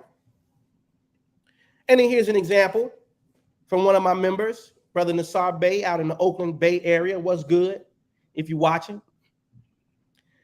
Right? Him and his wife, doctors told him she couldn't have no child. She couldn't conceive, right? She listened to a video by ear he was on, and she was listening as he was listening on one of the calls that we have every month. And she decided to try one of the practices, and she became entangled with baby fever, quote unquote. Right? And boy, oh boy, guess what happened? Guess what happened? Not only did she have one baby, they had twins after the doctors told her she couldn't conceive a child. Uh-huh. And see, are you willing to walk around the neighborhood with a stroller with no baby in it, using your imagination that is going to come true? Because that's how far this one went. Yes. She went and bought baby bibs and pacifiers. Mm-hmm. Right? So we hear all that talk. Yeah, the gods created in advance. Right? You can say that. Right?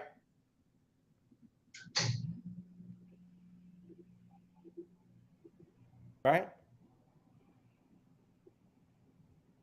And so I tell my people in my membership, yeah, they might look at you weird because you're pushing a stroller around the neighborhood with no baby in it. I tell them all the time, the word weird actually means one who can control and manifest their own destiny. So interpret it how you will. But, that's why I say, when the rubber meets the road, the priesthood, right? Like what we doing? Or what are we really talking about? Right? This is stuff that is really impacting people's lives, man. I ain't even put no money testimonials on here. I don't have to at this point, Noble. Right? I don't have to. Right? And so, remember, the Reuter went to a mock grotto. He went to a replica. Let me show you how this works. Show you how this works. So I took the screenshots, right? Because I'm going to keep the receipts. Keep the receipt. I took the screenshots of this. Why did gas prices go up again? This is USA Today. Why did gas prices go up again? And why is there no relief in sight? Right? Here's another one. Why U.S., just a CNN, why U.S. gas prices are at a record and why they'll stay high for a long time. This is what your news outlets was telling you, right? These are the professionals, all right? Professionals. They're supposed to inform you what's going on, allegedly, right? But this started to happen. Minister Drew said, look, let me put my replica out. Let me put my replica news feed out. Right? And it says, and this 2-3 weeks later, gas prices dipped below $5 a gallon in the first weekly decline since April. CBS News. Here's Forbes. Average gas price falls back below $5 a gallon and could keep dropping. But wait a minute, wait.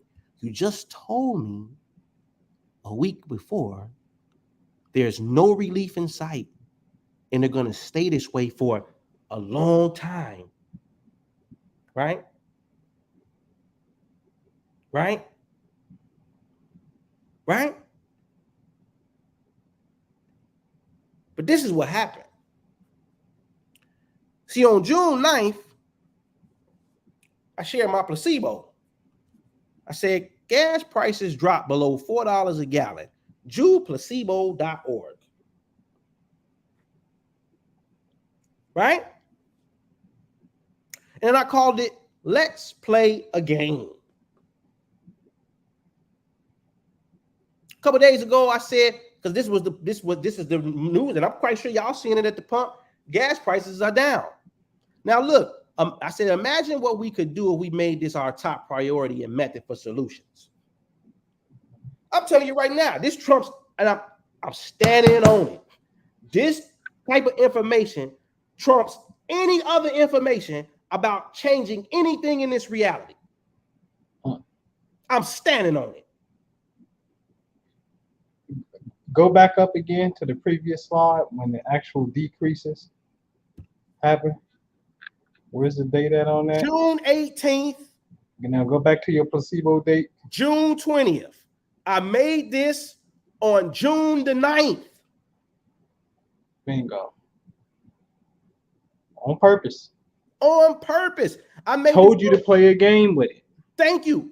Right? And this was back like in, I think maybe like June the 6th when I screenshotted these gas prices, or maybe it was the same day that I made the placebo. But I posted this on June 9th. And I screenshotted these to keep the receipts for people to say, oh, it wasn't like that. No, yes, the hell it was. And it was no end in sight for a very long time. Right? And I had people sharing this.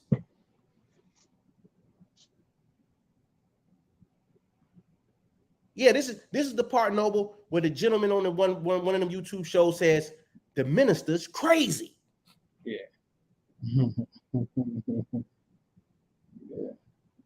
Right? The average U.S. gasoline price has fallen yet again, Further drops at the pump are likely, an industry analyst says. This just last week, July 24th. What did I say? It drops below $4 over the past 2 weeks to $4.54 per gallon.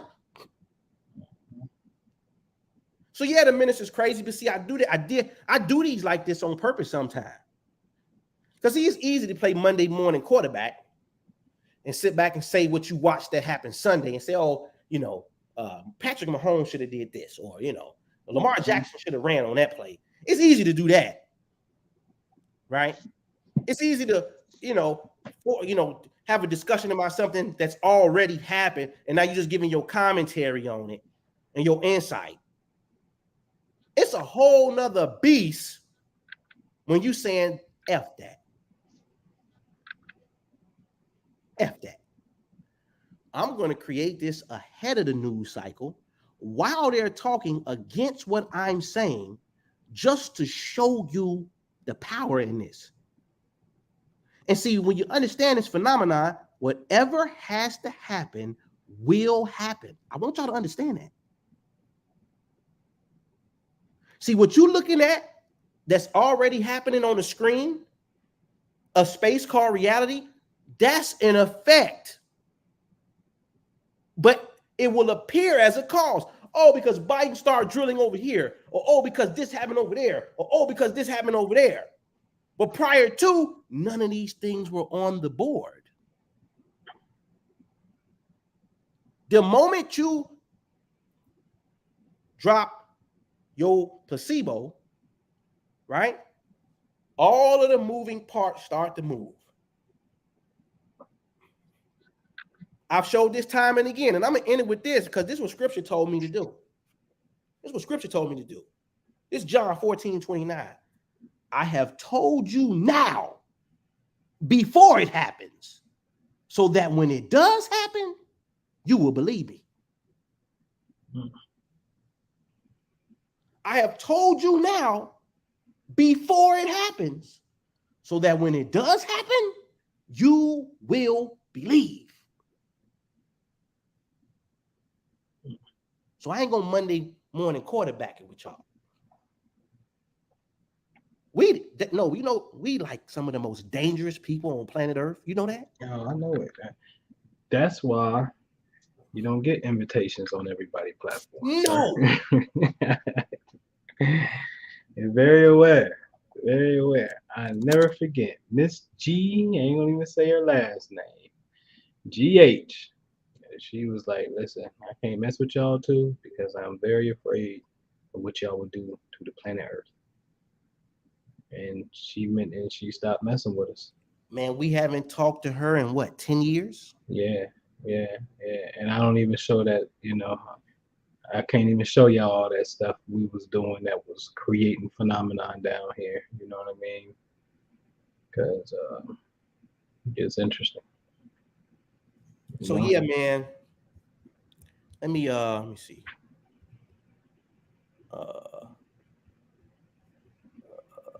And a word of Bobby in the chat. Y'all all right?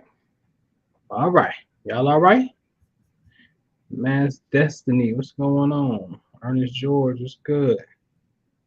Washington Wellness Center, LaDonna Lee, what's going on? Can you see me, Noble? Yeah, I can see you. All right. Yeah.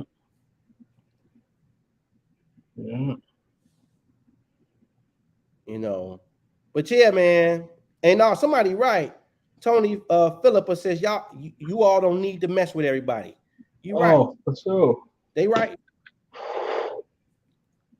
Absolutely. They right. And on that entanglement thing too, right? I want y'all to know I'm 45 years old and I'm not thinking about wearing the same hat as another man. Okay. Now we have the same color, plane boat on our, plane on our hats. That's an example of entanglement. Trust me, we ain't sitting up here like, hey bro, hey man, wear your plane hat. All right, man, I'm gonna wear my plane hat too. All right, let's go get him.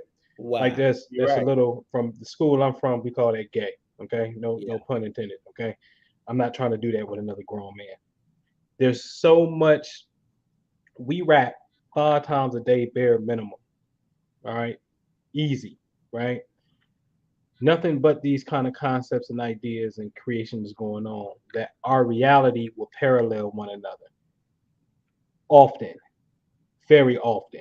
If it shows up in my world, it's a warning that it's coming over there, and you can tighten this up because that's happening every single time. Okay, and so these hats ain't, it's a form of entanglement. Trust me when I tell you that. All right, he took the picture. He can actually show you.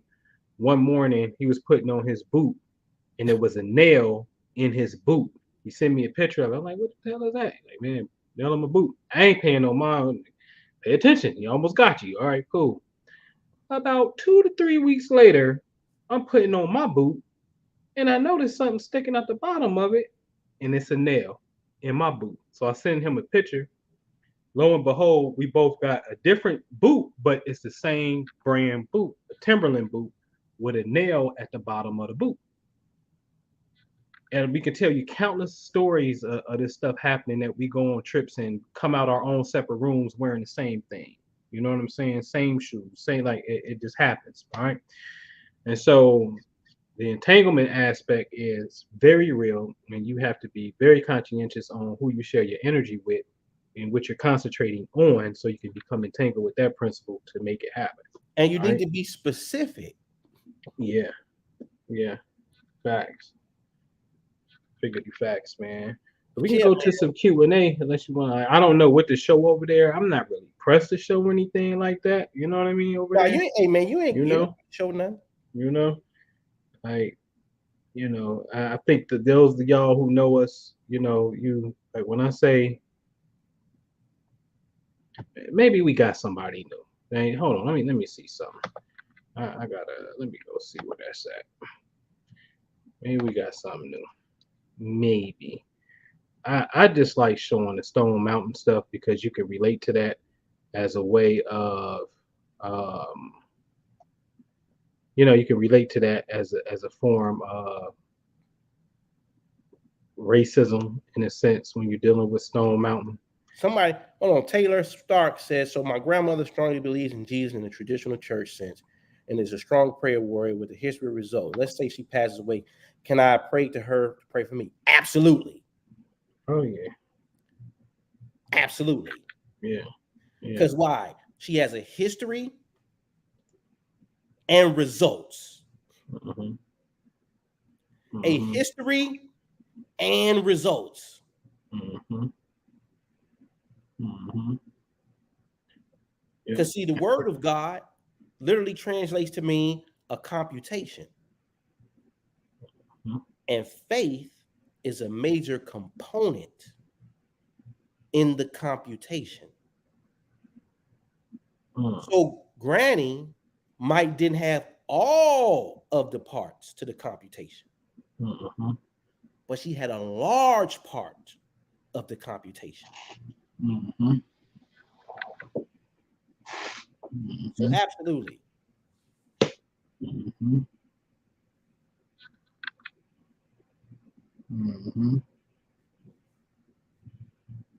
So yeah, I mean, y'all got any questions, y'all can put it in the chat. It's all good. You know what I'm saying? And we appreciate y'all coming out to kick it with us. Somebody said we need to do this again. I'm a Gemini who goes through the same thing with my Aquarius friend. Yeah. It's, I mean, that's the energy of the priesthood of Gemini Aquarius, the outcast of Aquemini. You know what I mean? And so, yep. Who was that, Shantae? Yep. Yeah, man. I was me and my wife went to First Lady's birthday party about 2 weeks ago. And the last woman to come up to speak for and to the First Lady on her birthday, little old lady got up there, Noble, and she was like, I say this is my sister, even though we don't have, we're not blood, but this is my sister. And she got up there and she said, Now, y'all ain't gonna believe this. We got married on the same day, right? Mm-hmm.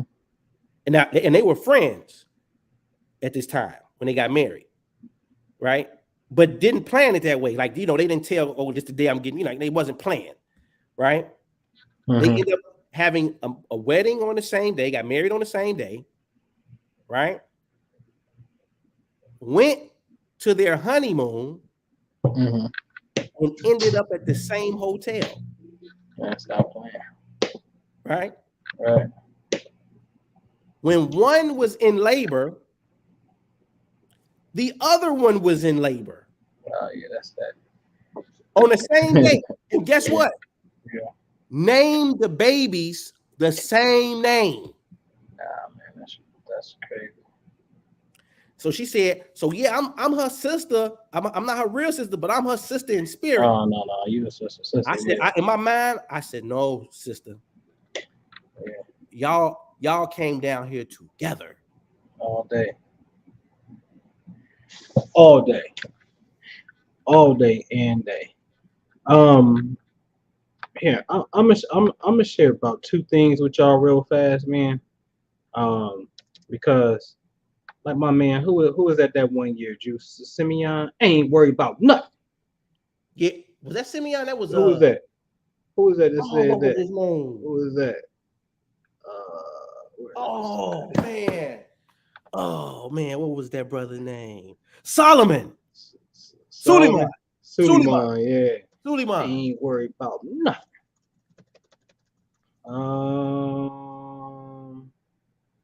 Boy, I can show y'all some cold ass stuff. Boy, I really could. I really could. I really could. But I'll point your attention. I'll point your attention to some Stone Mountain stuff back in 2013. Um, and the reason why is because we got a thorough understanding that this is where the Ku Klux Klan went. So for us at the priesthood, there's a spiritual political aspect of this work that we know, and I think that we've just been the only ones that's been one brave enough to even attempt to call on an invisible force to deal with this kind of shit right here. Like, see, for us, you can't say you believe and don't try it. You know what I'm saying? Because to me, in my opinion, that means you don't think God fuck with you strong enough to give you an answer in your favor. So you ain't gonna invoke the God. You know what I mean? And you ain't gonna make a public statement with a projection that you calling God on purpose. I know what's going on. We unconscious atheists. And ain't nothing wrong with an atheist. My point is you think you believe and you really don't. And so anyway, we go to Stone Mountain and we see that, clearly there is at the bottom when we get up there, it's cloudy as hell. You know what I'm saying? And when we finish, it's clear. And the people that were there can testify and tell you, it's probably some in the chat that went on that trip, that we told everybody to go in two columns.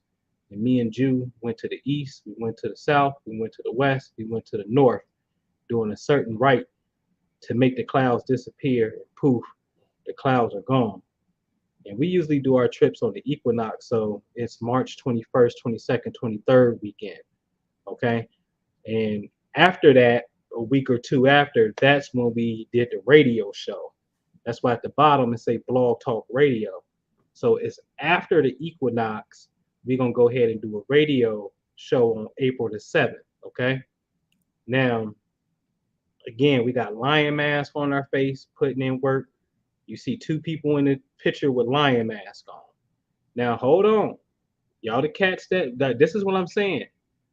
We the ones that's actually practicing real African spirituality, because the cats in Africa had lion masks on their heads. They were human beings with cat features on their head or a dog head or something. So we know what they're talking about. So we go in and do a certain thing. Okay. So on April the 7th, later on that day that we go on the radio, earthquake had went off. in Lincolnton, Georgia. And then anytime you're dealing with the name Lincoln, you already know what it is. All right. And so I don't even show you this, but I could show you this. Also, April the 13th, okay, we see Lion Air Flight had barely missed the runway. All right. Barely. It missed the runway and went down. Wink, wink. No. Okay. Let you put that together. No. Now, don't show that, man. On April 30th, what happens? A petition wants the carvings off of Stone Mountain to go away. Very interesting. We was just there. We made clouds go away. Okay. Now y'all see the date. That's April 30th, 2013. It's 2013. Okay. So hold on. Boy, I can show you some stuff that come up missing in this reality. Boy, and I got some of you boys pegged on some things that y'all created unbeknownst to yourself in this conscious community. The conscious community then created some shit that they don't even know is their own babies. All right. Hey, man, boy, I could show you some heat up in there. Okay. One of the obvious off topic for a minute, I show you how we have manipulated through acts of gratitude. Literally, it'll say previous balance is 6908. The payment is 0. New charges is 6908. You owe 138.16. It's due on 11/22/14. If y'all know anything about 11/22, that's the assassination day of John F. Kennedy. You know it's a movie on Netflix with 11/22 that deals with using that day. It feels like it's some type of portal day, because it's technically the day that you go from Scorpio into Sagittarius on that day. So there's a grand shift on that day, with 11 and 22 being what you would call master numbers if you're using the numerology system. Okay. So this stuff is documented. So it tells you, they're telling me I owe them $138.16. So when the next bill comes, the previous balance, they say is 138.16. But when it says payment, it says I didn't pay them nothing. Then it says new charges is negative 138.16. Total amount due is 0. Like, that makes no sense. There was no payment applied for the 138.16. So how do it go to negative when you clearly say you don't get nothing from me? But back then, I'm heavy in my Kabbalah book, and I know what 138.16 mean. You know what I mean? And Son of God, you see it right there. That's simply talking about the scripture says it. Do you not know that the true and living God is in you? It's in you. Mm-hmm. All of you are the Son of God. 2 Corinthians 13 chapter. That's right. All of you are. So I'm not just saying this to me, but what a coincidence that my mama's birthday 11/22 too, though. See? So I know what's happening. All right. So anyway, I'm gonna take you to another Stone Mountain, because see, when we go to Stone Mountain, and you go for what you want to go for. Like, when we go for, we just got a specific aim for what we go for. You know what I'm saying? I know in 2015 we started dealing with this, and we was like, cool. Yo, T, who's a graphic designer who happens to live in that area as well. I need you to make a flyer. Put the KKK on it. I want you to put a crosshair on them. 7-Eleven, like, shoot them dice. 7-Eleven, like the Moors. You know what I'm saying? 7-Eleven, Beyonce, Once a Bay. We can play them games too. It's all good. Hey, we're gonna go stump this energy off the mountain now. So on 7-Eleven, we're gonna have a book release. That's a Saturday morning. Sunday is gonna be 7/12. So when you think we getting in town? We're gonna get in town Friday, check in on Friday, enjoy the day on Friday. Saturday morning, wake up, do our thing at the book release. Then 7/12, we're gonna go to the mountain and do our mission. Okay. Now we promoting this months and months in advance. Come on down.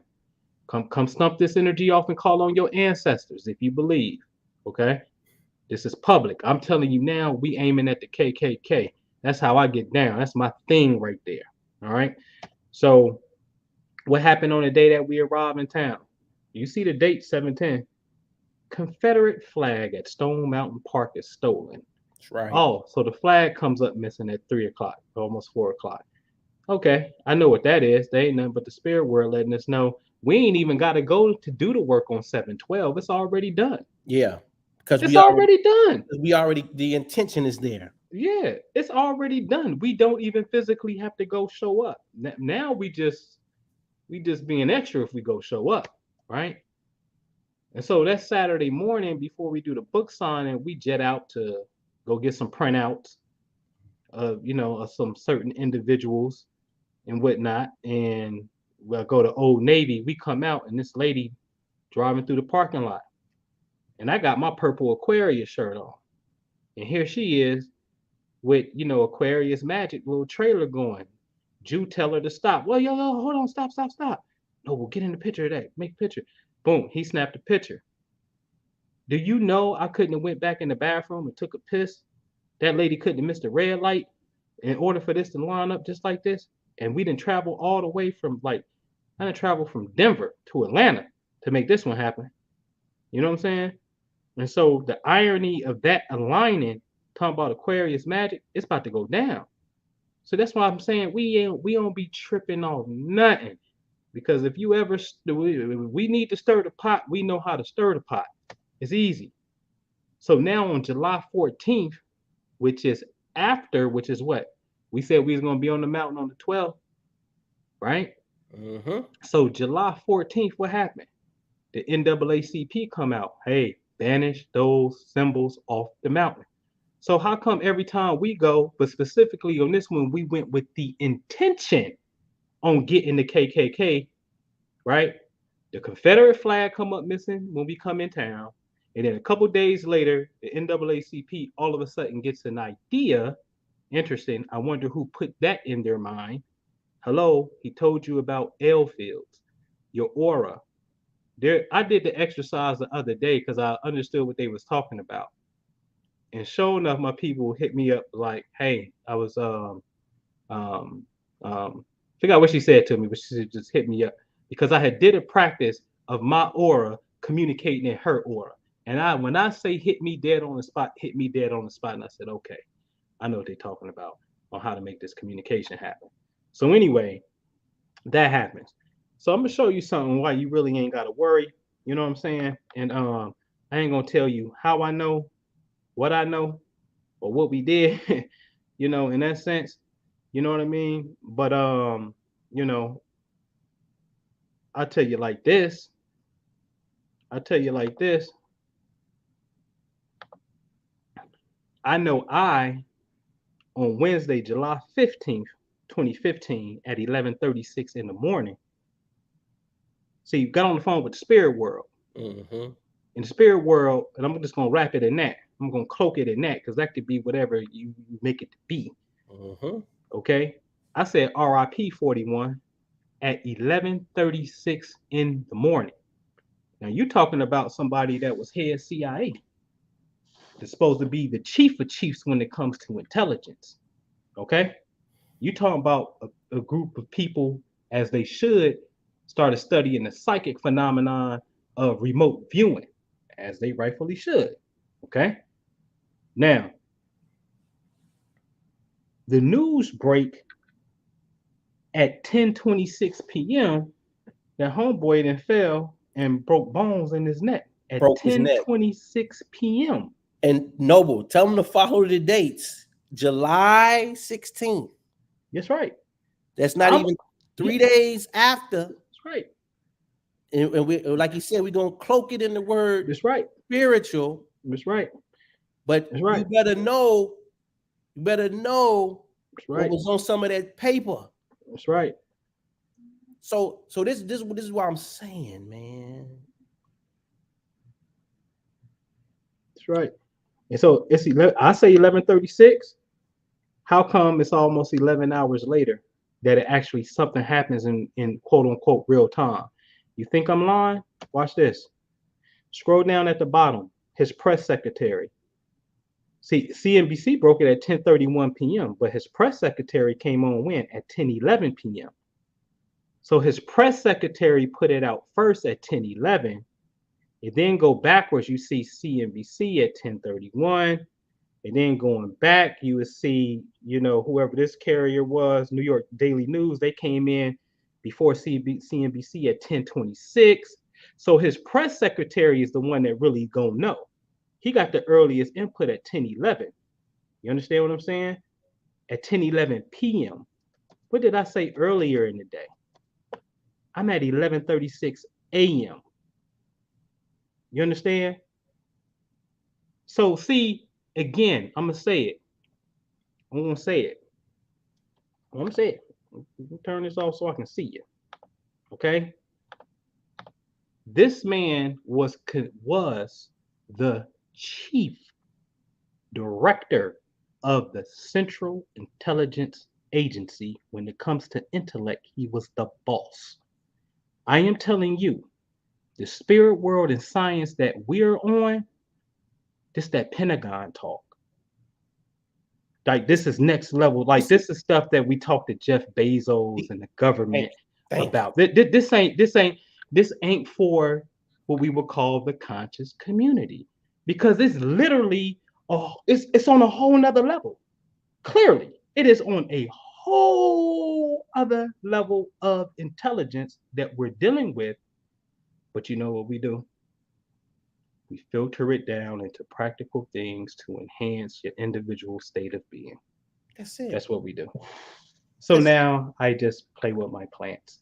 And I may hook up my aura machine to show you what these L fields look like. In fact, I'm gonna go get it just so you can see it real time, because I'm gonna make a little wager, because I've been playing with my energy for a minute. I probably start off blue, but I'm probably gonna balance out into green, because if I move my camera around here, you're gonna see about 17 pots that I got with nothing but plant life. And I'm in communication with that because it's a subtle type of energy and a very healing energy. Like I started earlier, I'm on a whole nother wavelength. We do stuff like this every now and then just to rock the boat and shock you into like, hey, this is the truth. Don't fall for that, because a lot of people is gonna come and try to play this race card with Christianity and these white folks, and then here you go black, and then next thing you know, the best you can get is you got a spirit on you. You know what I'm saying? That's the best you can get, and you ain't getting no practical application on to do anything. Yeah. All right. And So then they're gonna tell I'll be you right back. Go ahead, bro. right, and then they're gonna tell you it's a poison book, and it's this, that, and the third, right? And then I'm gonna tell them, go get your aunties, your mamas, your sisters, your uncles, your brothers. Okay, go get them and bring them to Minister Jew. Right? The same poison book, the same fictitious book that you're ranting and raving about, send them to me, and I guarantee this, in 2 years, they'll be living a better lifestyle than you. The one saying it's a poison book, it's a fictional book, it ain't African, it ain't this, it ain't that. And I think that's the reason why. Cheyenne said it the other day when I posted. She said, "Jew, that's why a lot of people don't rock with you, right? Because I'm coming in a vein where it's like, nah, man, this don't mean that." And listen, the proof is in the pudding. All right, the wishing well technique is a technique that comes straight out of the Bible. Yes. Straight out of the Bible. I saw a parallel. I said, what are they trying to say about a fish and some money? I said, okay, I'm gonna take that, remix it, create an image, a running motion picture with that. That's gonna condition people's mind for success and money, and watch what happens. Mm-hmm. And we are in the millions in testimonials from the wishing well technique. Literally. Hey, it's funny. We was just at the river today doing that technique. Yeah, from the Bible. But that's what I'm telling you. But they're going to tell me it's a poison book. They're going to tell you it's this, that, and the third. Oh, man. She was on my camera. But I guarantee you, you send them to Jew, that same book gonna have you looking crazy. Because you still gonna be sitting up there, yap. The black man this, the white man that, and this person is gonna steady be elevating, changing their family situation, their immediate family situation, right? Everything's going on a trajectory up. More happiness, more joy, more gratitude, more money, more opportunities, more. And all you got is an argument about, is the book real or not?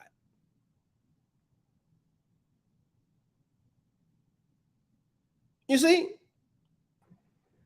I'm telling you, man. Right.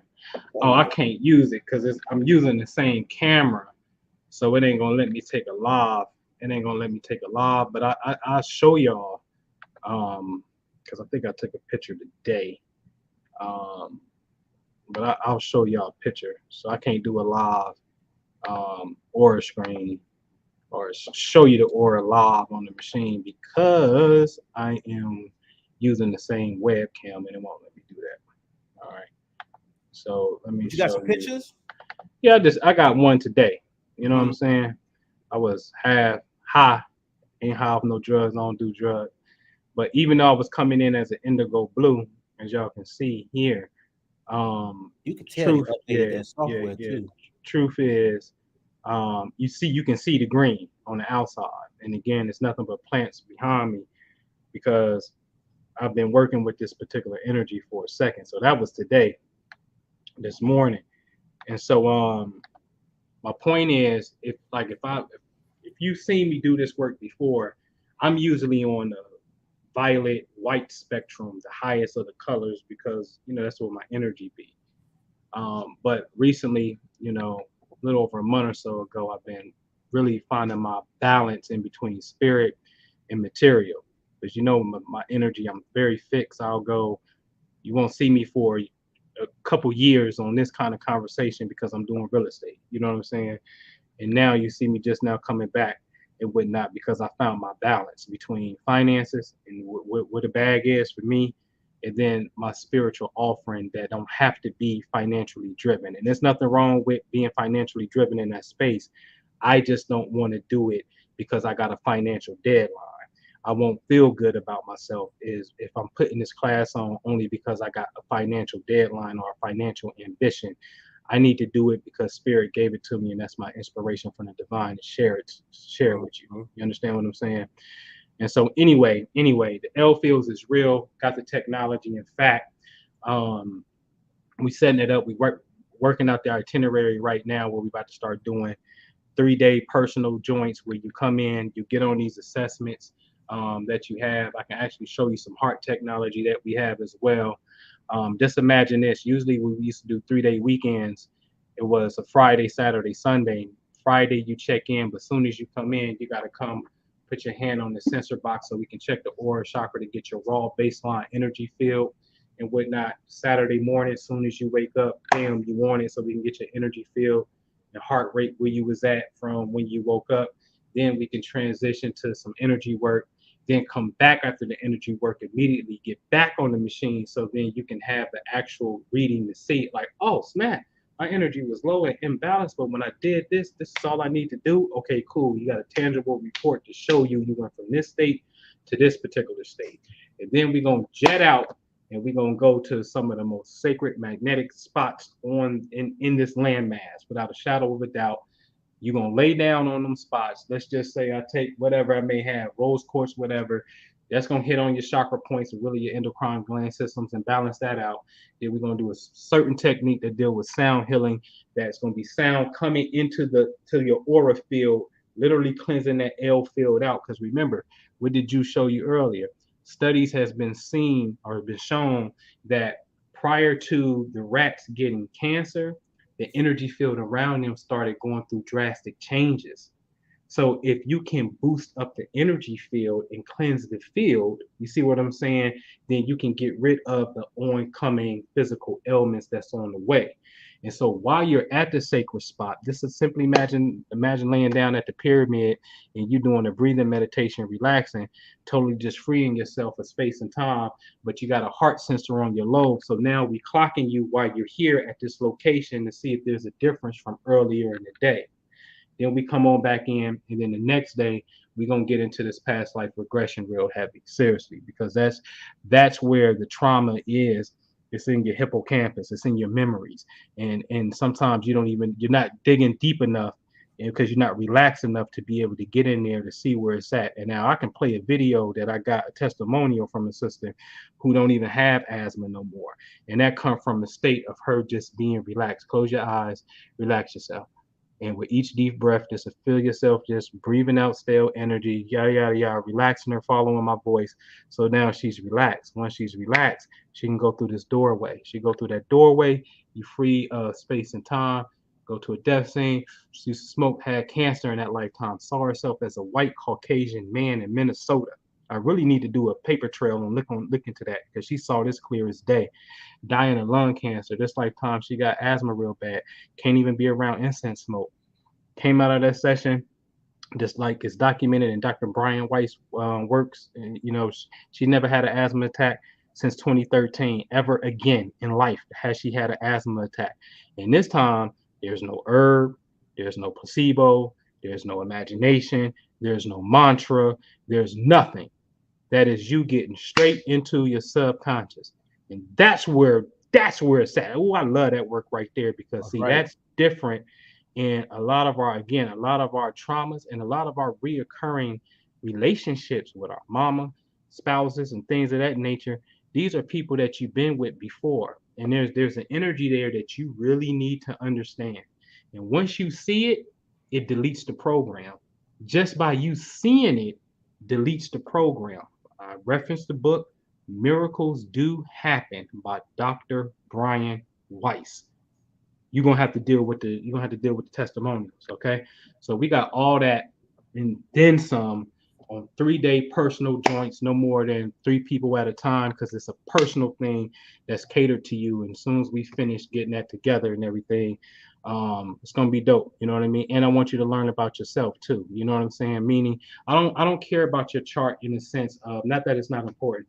You got this over here in this square, that. Learn how to deal with energy. And I'm gonna rest my point with this. And this is what I mean about this place. There's some shit about the zodiac that we just got different views on that people don't really get into. But if you observe nature, I'm sharing with you today, like if you observe nature and you look at the winter signs, right, that start in Capricorn, which is an earth sign, and then Aquarius, which is in the middle, which is an air sign, and then the last sign of winter is Pisces, which is a water sign. So that's earth, air, water. It's missing something.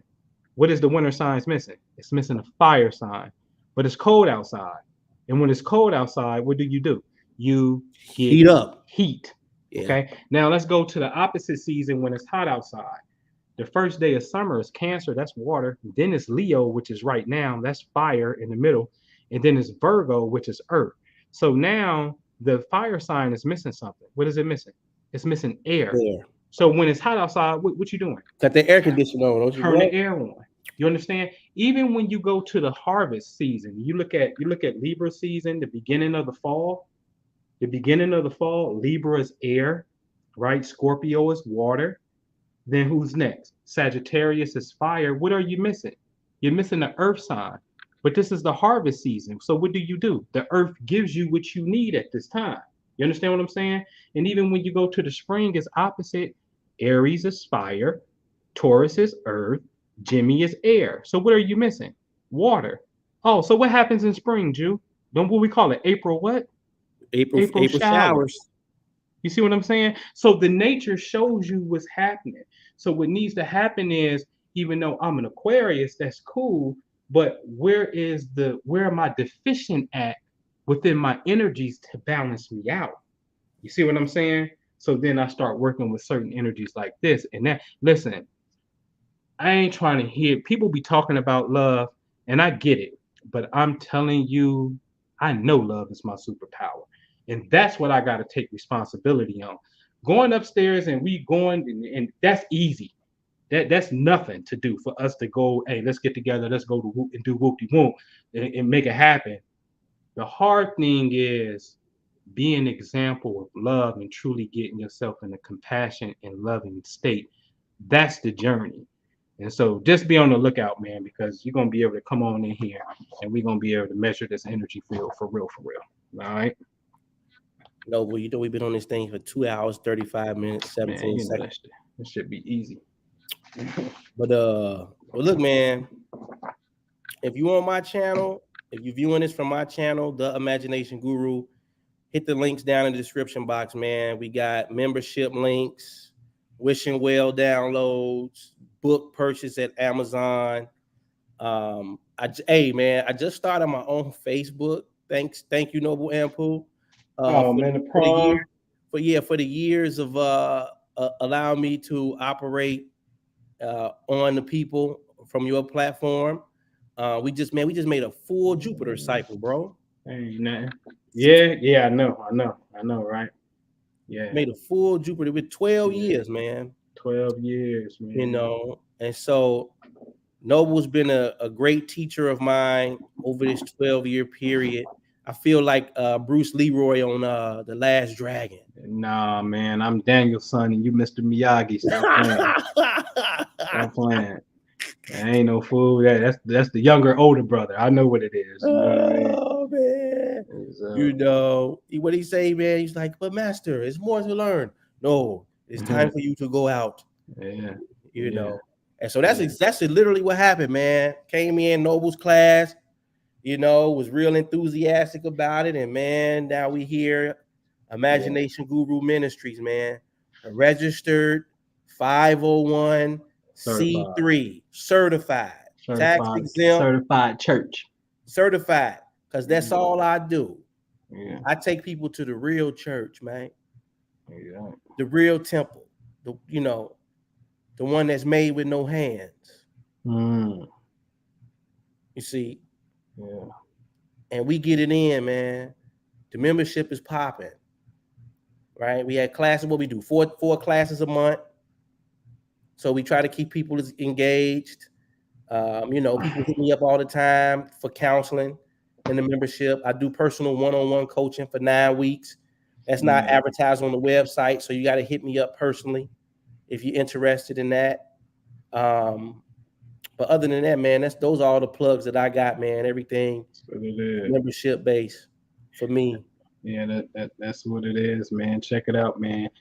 Somebody said they Minister Jew, they telling us we can't use the word blessed now in the conscious community. Semantics, man. Listen, man. You see what happens, Noble? Yeah, I know. It'd be a bunch of this little stuff.